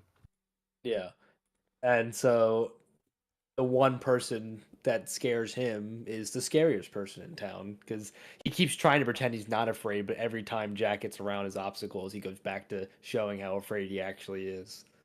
And he runs away. It's interesting too how effortless getting around them is for Jack. Yeah, because Jack's that guy. This is his realm essentially. Like he's him. Jujutsu Kaisen reference. This is the whole Halloween Town is his domain. Yep. Well, yeah. What's interesting is because like I'm just looking at the scene again, and it's just like the you have the cards with the swords, and Jack just kind of jumps over them, and then you got you get the guns, and Jack just jumps on top of them, and he's almost like dancing on top of them, and you have Oogie Boogie meanwhile. Yeah, you have Oogie Boogie basically just trying to keep as much distance as he can. Mm-hmm. Yeah, and he gets more and more unraveled until he literally gets unraveled by Jack, it's a cool example of imagery showing like thematics, right? Like Oogie's front he was putting up was unraveling, and then it ends with Jack physically unraveling him and then killing him. So like that's kind of a cool visual way to show that. Yeah, what's interesting with Santa Claus too, because this is like one of the few scenes that he gets, and he's just really annoyed at this whole thing. It's like, I've got fucking work to do. Yeah, because he's not the one having a midlife crisis, as you pointed out earlier. He's got his shit down packed, and all this was an annoying headache for him, right? Like he got tortured, kidnapped, and his holiday ruined, and now he has to go fix it. Like he didn't learn any lessons here today. He was just all he had to do was clean up other people's messes. Like yep. I mean, they obviously ended on like amicable terms, right? Like they wish each other their holidays, right? Like Santa says Happy Halloween and Jack says Merry Christmas, which was a lot of fun. But like Santa, this story's not about Santa. Santa's a static character in this entire movie for the limited amount of time he's in. Right. Yeah, and then, Santa is here, basically just to fill the role of basically the uninvolved party that's kind of being screwed over, and that Jack has to fix things with. Well, he's kind of the MacGuffin of the movie, almost. Like he's like the thing they have to go get and then to go save, right? Instead of an object, he's a person. But what was I gonna say? Yeah. Well, especially because what's interesting is like when Jack is like saying like, I hope you can put things right. And then Santa does, without hesitation, is like, of course I can. I'm Santa Claus. Bitch, I'm Santa Claus. Like, fuck you think I am? He's like, this is, I'm that guy. I like how like, he, as much as he. Oh, go on, Lulu. Sorry. Oh, no, go on. He flies away, implying that he could literally just escape at any point. I feel like I do kind of like the idea of Santa just no, because his hands were bound. He needs to cocaine tap his nose to get out. Yeah. Right. Okay. But I think it was kind of also implied in that scene is like even though Jack is like the king of Halloween Town, like Santa is like the top dog of all the holidays, right? Like he's the most important of the holiday figureheads because like in every like holiday team up movie, he's usually the leader because he is the most recognizable mascot of any holiday, right? So like he's like the guy of any holiday figure. I didn't get that impression from this movie. I think you're kind of reading in. Yeah, I mean, I might have. I mean, I don't think that is the read you're necessarily supposed to take, but I also don't think that you can't take that read. Like, I think there's enough there to infer that if you want to. Oh yeah, definitely. I can see what you mean. I think it brings in. I can see what you mean. I think it brings in too much outside stuff. If that makes sense. Potentially. And then after that is it's a cool mixing of the This Is Halloween and What's This, like the two songs. Yeah, it's like a reprise.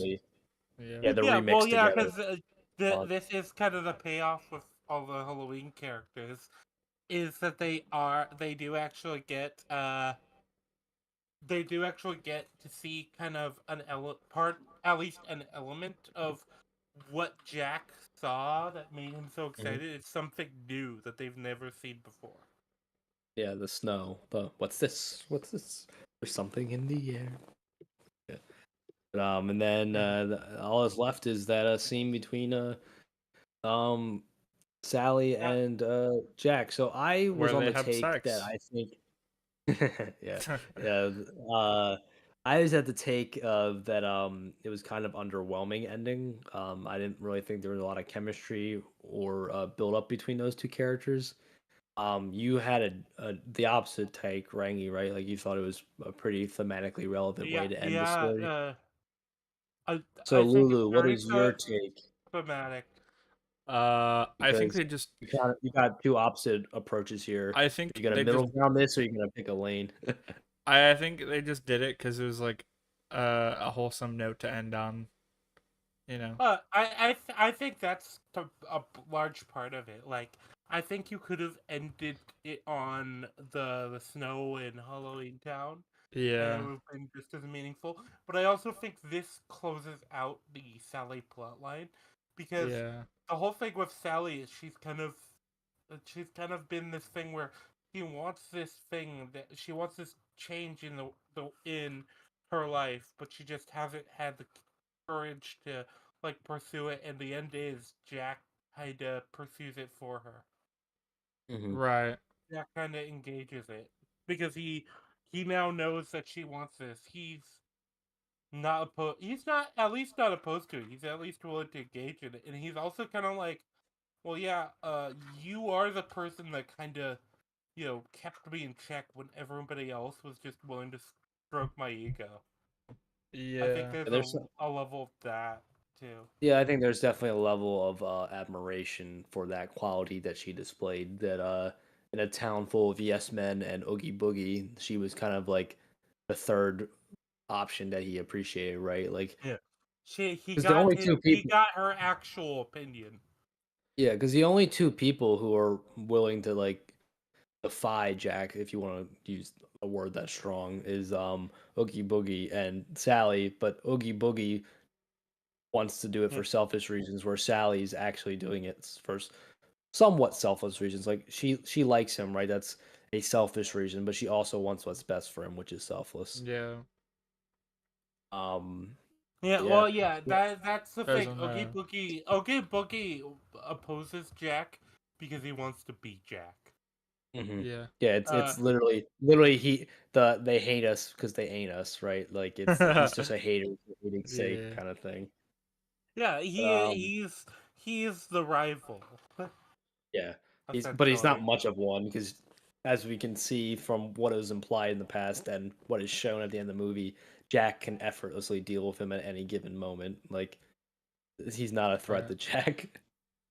Yeah. No, he's definitely not. It's like it reminds you of the Gojo moment where he's like, oh no, not Gojo. I guess you could use that one too, but like what's it called? It's the bad guy. I'm drawing a blank. Sukuna, like where like he uses his domain, right? And he's like, Yep. yeah. So like either of those example works. Like basically Halloween Town's Jack's domain, and Boogie has his own little domain within that domain, and it pales in comparison. Yeah, and also we have the trick or treaters clearly just immediately sold out Oogie Boogie. Yeah, because they just do it for shits and giggles. Well, it almost feels like as soon as they realize Jack was alive, they're like, "Well, shit, we gotta get the bear because if we don't, then Jack's gonna beat us because he knows that we work with Oogie Boogie." You gotta beat him black and green, right? Yeah. Hey, Jack keeps his word in Kingdom Hearts. Okay, he does beat him black and green. That's awesome. But yeah, so the movie ends on the kiss and then the credits roll. So, what is everyone's thoughts on the movie? It's definitely one of it's one of the best Halloween movies ever made. And it's definitely one of the better Christmas movies ever made. For sure. That's a fair take. I do agree. There's more tough competition for Christmas than Halloween, but I would say is probably top 5 Halloween movies, top 10 Christmas movies. I would say. Yeah.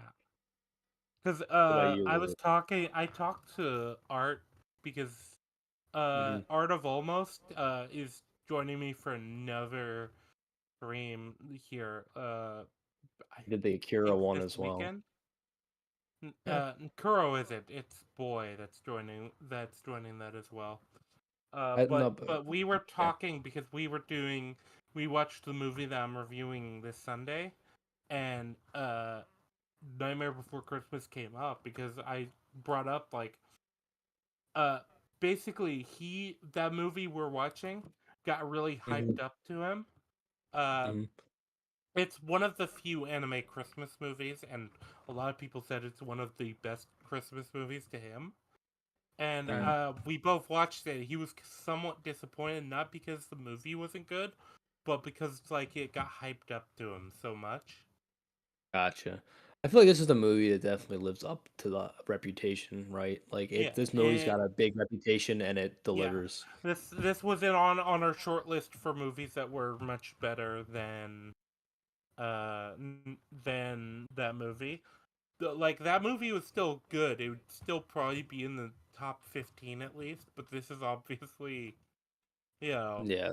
This is probably this is right outside top 5. It's like I said, it would probably be like 3 or 4 for me for Halloween movies, and this would probably be like 6 or 7 for like Christmas movies.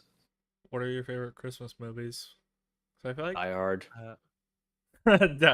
John Wick. John Wick. No, well, Die Hard is a Christmas movie. Anyone who thinks otherwise is wrong. But I think otherwise, but I understand why people say I it's don't a know. I Christmas don't. movie. yeah, you see, right? You're just wrong, but it's okay. You're allowed to be wrong. Then Home Alone is another one. Christmas Vacation, Gremlins. A Christmas Story. You I did think not just say. Gremlins. Oh, is fine. Gremlins. Okay, I thought you said something else. Sorry. I never really got Gremlins is into good. Gremlins It's as a much as Wonderful other Life. people. I've never seen that movie actually. Am I psycho for saying I don't like Christmas movies? Yes. See, I like. look, you're allowed No, to have wrong opinions too. There's It's this. okay. You and Randy There's are this. still having L's back to back. It's fine. There's this movie called Violent Night that came out like 2 years ago where I actually really like that. David Harbour played Santa Claus, Hard, and he killed people. Yeah, David Harbour is. It was literally John Wick with Santa. It was John Wick as Santa. No, it's actually I go to. They're parodying Die Hard and Home Alone directly. There's another movie I go to. I go to before that because that movie didn't go far enough. Give me a second to remember what it was. Yeah, I really enjoyed Violent Night. It's basically if Santa Claus was John McClane, and then the little girl in that movie is just like lethal Kevin McAllister.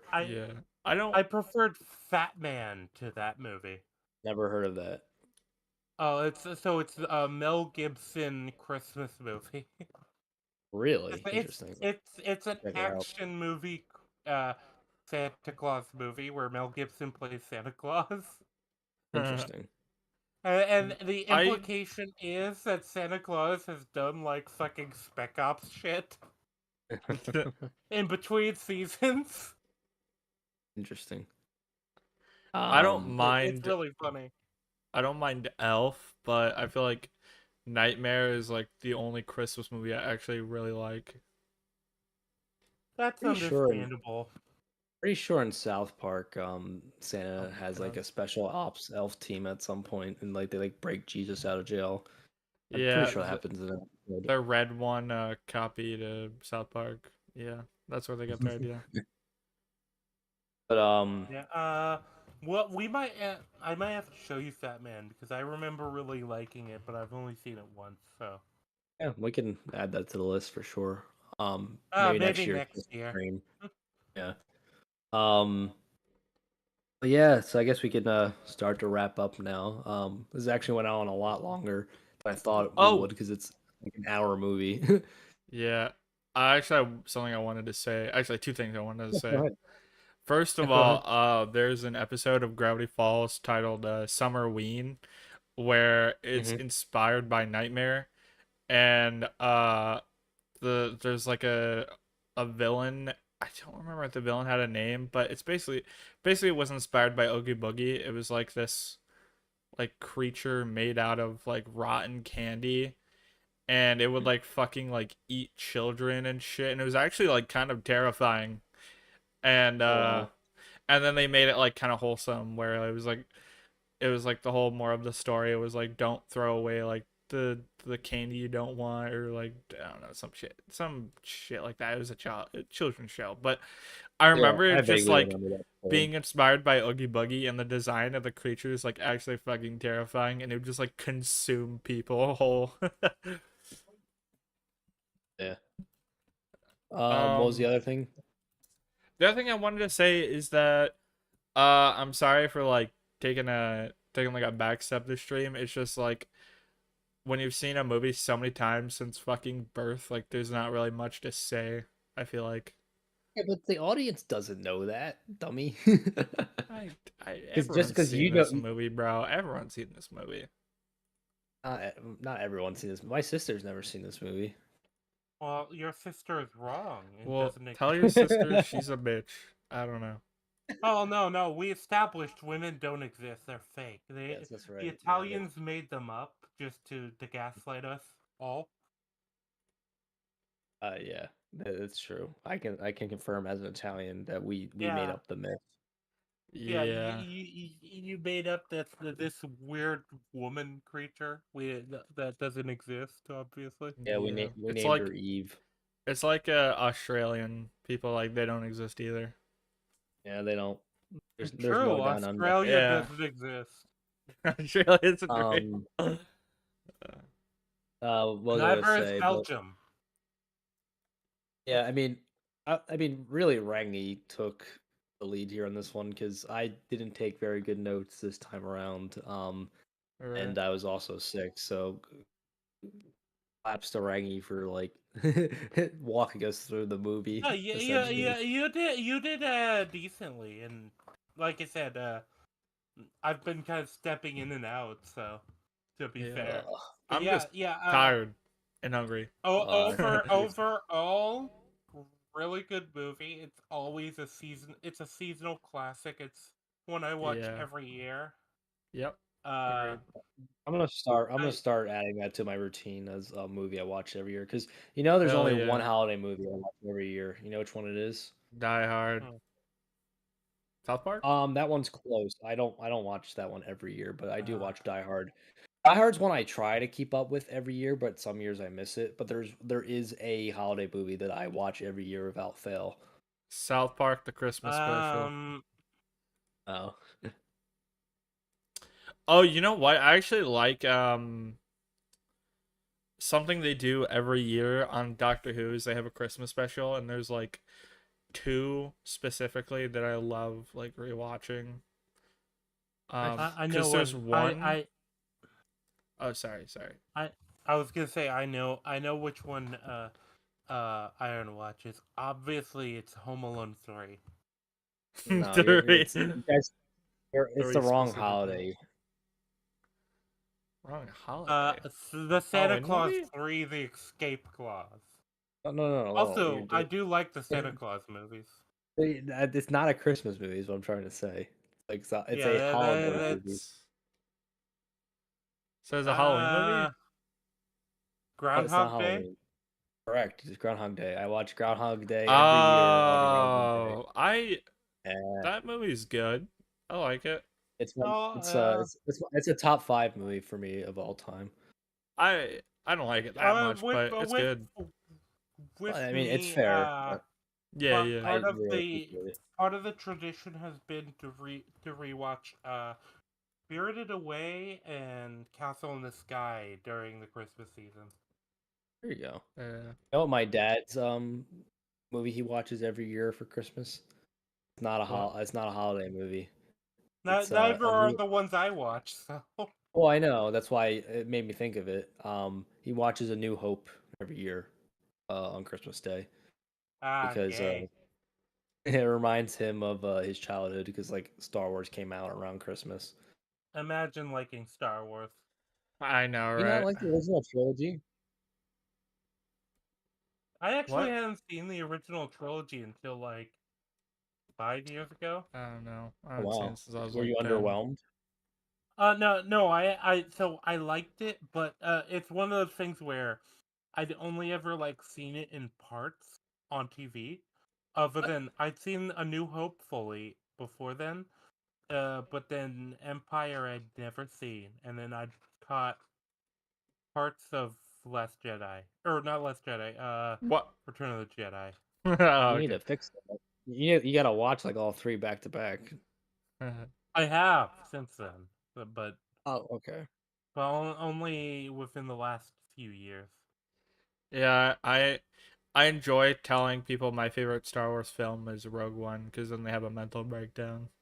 I like Rogue One. Rogue One is the only acceptable answer from the Disney era. Like, it's the only I don't know. There's something so like lovable about the movie. It always feels like a DMD. It feels like a tabletop. I haven't watched it, but I might because I know it's like Andor's literally Rogue One, but better. It's like everything Rogue One does, just on steroids. It takes everything Rogue One did right and does it even better. It's phenomenal. Yeah, Andor's really good. But yeah, Rogue One I've always seen as almost a tabletop gaming session. As far as like the characters and the stories go, that was like the narrative I approached it from because I watched it with my D&D group. I like that. Sometimes this doesn't always work, but Rogue One was created from a literally one throwaway line in like fucking Return of the Jedi. Well, I also you think could argue also... Attack of the Clones was the same way, right? Yeah. Like there's a throwaway line in A New Hope about the clone army or the Clone Wars, and then that's how A New Hope got made. True. Yeah, but yeah, as far as this movie, yeah, the only other thing I think that's worth bringing up with it is, well, obviously the Kingdom Hearts. Okay. What about it? Yeah, what did you guys think of the do you think the Kingdom Hearts stuff takes place before or after this movie? I never played the game. It's so. Wait, you played Kingdom Hearts, Rengi? What the fuck? I did. I played it growing up when it came out. Weird. No, I'm just kidding. I think it's implied that every it's kind of complicated because every world you go to, you either play out the movie with special stuff, like, or not special stuff, but like, you know, inserting Sora, Donald, Goofy in there, or you just like the story takes place after the movie. So yeah, that is kind of the vibe. It's either a like alternative sequel or it's just the movie again. And the Halloween Town area is neither, because the Halloween Town area is basically like probably one of the most original plot lines involving yeah, like I think it takes place after the movie, technically. So that means Oogie Boogie's not dead then. True. No, the Heartless bring him back to life after this. But no, I remember like the Beauty and the Beast one takes place after the movie, and I like, even though they kind of had to retcon the movie to like revert him back to the Beast, I like the story in there about like Sora trying to reunite what's her fucking name? Bella? Yeah, it's Belle. Yeah, trying to reunite Belle and the Beast. But something like in the main story has like split them apart and then like reverted him back to a beast or whatever. So Gaston stole his girl. Yeah. He got put in the chair and turned into the Beast. But yeah, so just wrapping up the stream, I guess yeah. I think we all really liked this movie. I don't think there's any dissenters among that opinion. Yeah. Fortunately, all of us live. However, there is another obligation that's now made because we made the goal. Oh yeah, Rangi, are you gonna, not Rangi, Lulu, you gonna demonetize your channel now? Oh, 1 second. I just want to say hi Onside, welcome to the stream. We're literally ending the stream. You're like way too late, bro. Bro, Genesis. Yeah. Sorry, but there's gonna be an entire VOD for you to watch. You should watch it and then watch it on my channel when I re-upload it. Oh, okay, calm down, buddy. Calm down. And then you can skip mine. It's okay. Yeah, you get. Yeah, the look. Obviously, Irons is always like the worst of the three of us. What? Well, it has. To be fair, it has the least content. I usually cut out some of the unnecessarily long intros just to get right to the thing we're talking about. The tangents. Exactly. No, I keep the later tangents in. I just just the beginning. People, people click off when you're not talking about the subject matter. So like just to try to keep people engaged a bit longer. I don't know. It sounds kind of gay to me. Some people do like the more natural opening though. So I mean, it's not like. Anyway. I like just open a stream, talk about random shit while we're waiting for people to come in. So there's authenticity to that. There's definitely a merit to that. Anyway, you guys can self-promote if you want. Oh yeah. You can find me at Iron Mandrill. I normally don't sound this terrible. Except right now, bro, struggling. Slightly, slightly less ear grating. Yeah, normally, but I'll have a couple videos coming out soon. Hopefully, I've been procrastinating a lot because I've been busy. You should call him senpai. Or the N-word. Lulu's fine with me. Don't worry. I'm going to, Devin. Don't worry, I'm going to. But yeah, Iron Mandrill. I make decently good stuff. I mean, it's not the best stuff in the world, but I think it's fun and entertaining, informative. So check it out if you want. Yeah, there's my plug. All right. So I'm Rangi Nui. You can find me at the YouTube channel Rangi Nui, which I assume is gonna be linked. Otherwise, I'll post a link in the chat just because I know you people are lazy and you know. Dude, Lulu, you did it wrong again. 4 times. It's auto set. It's auto set. Yeah, to not work. Okay, I have to manually do it every time, bro. Yeah, so there's my channel because I knew Lulu would fuck it up. I even bothered checking. I do video game streams and I do streams covering different anime stuff, whether it be movies or shows. My last stream was a couple of weeks ago covering the movie Akira with a friend of mine, and my next stream is actually going to be on Sunday covering the Christmas movie Tokyo Godfathers. Interesting. So yeah, tune in for that if you find me at all interesting, and if you don't, you also should tune in to me if you don't find me interesting. You can hate watch my channel. Yeah, we welcome all hate watchers. It only helps us out. So watch away. Leave as many nasty comments as you want. We especially don't want you to I don't know, donate super chats insulting Lulu or Iron or me. Yeah, totally. That would be terrible. That would be awful. Horrible, in fact. We completely would hate if you did that. All right, so now to end the stream, Lulu, you got one last obligation. Iron, you're a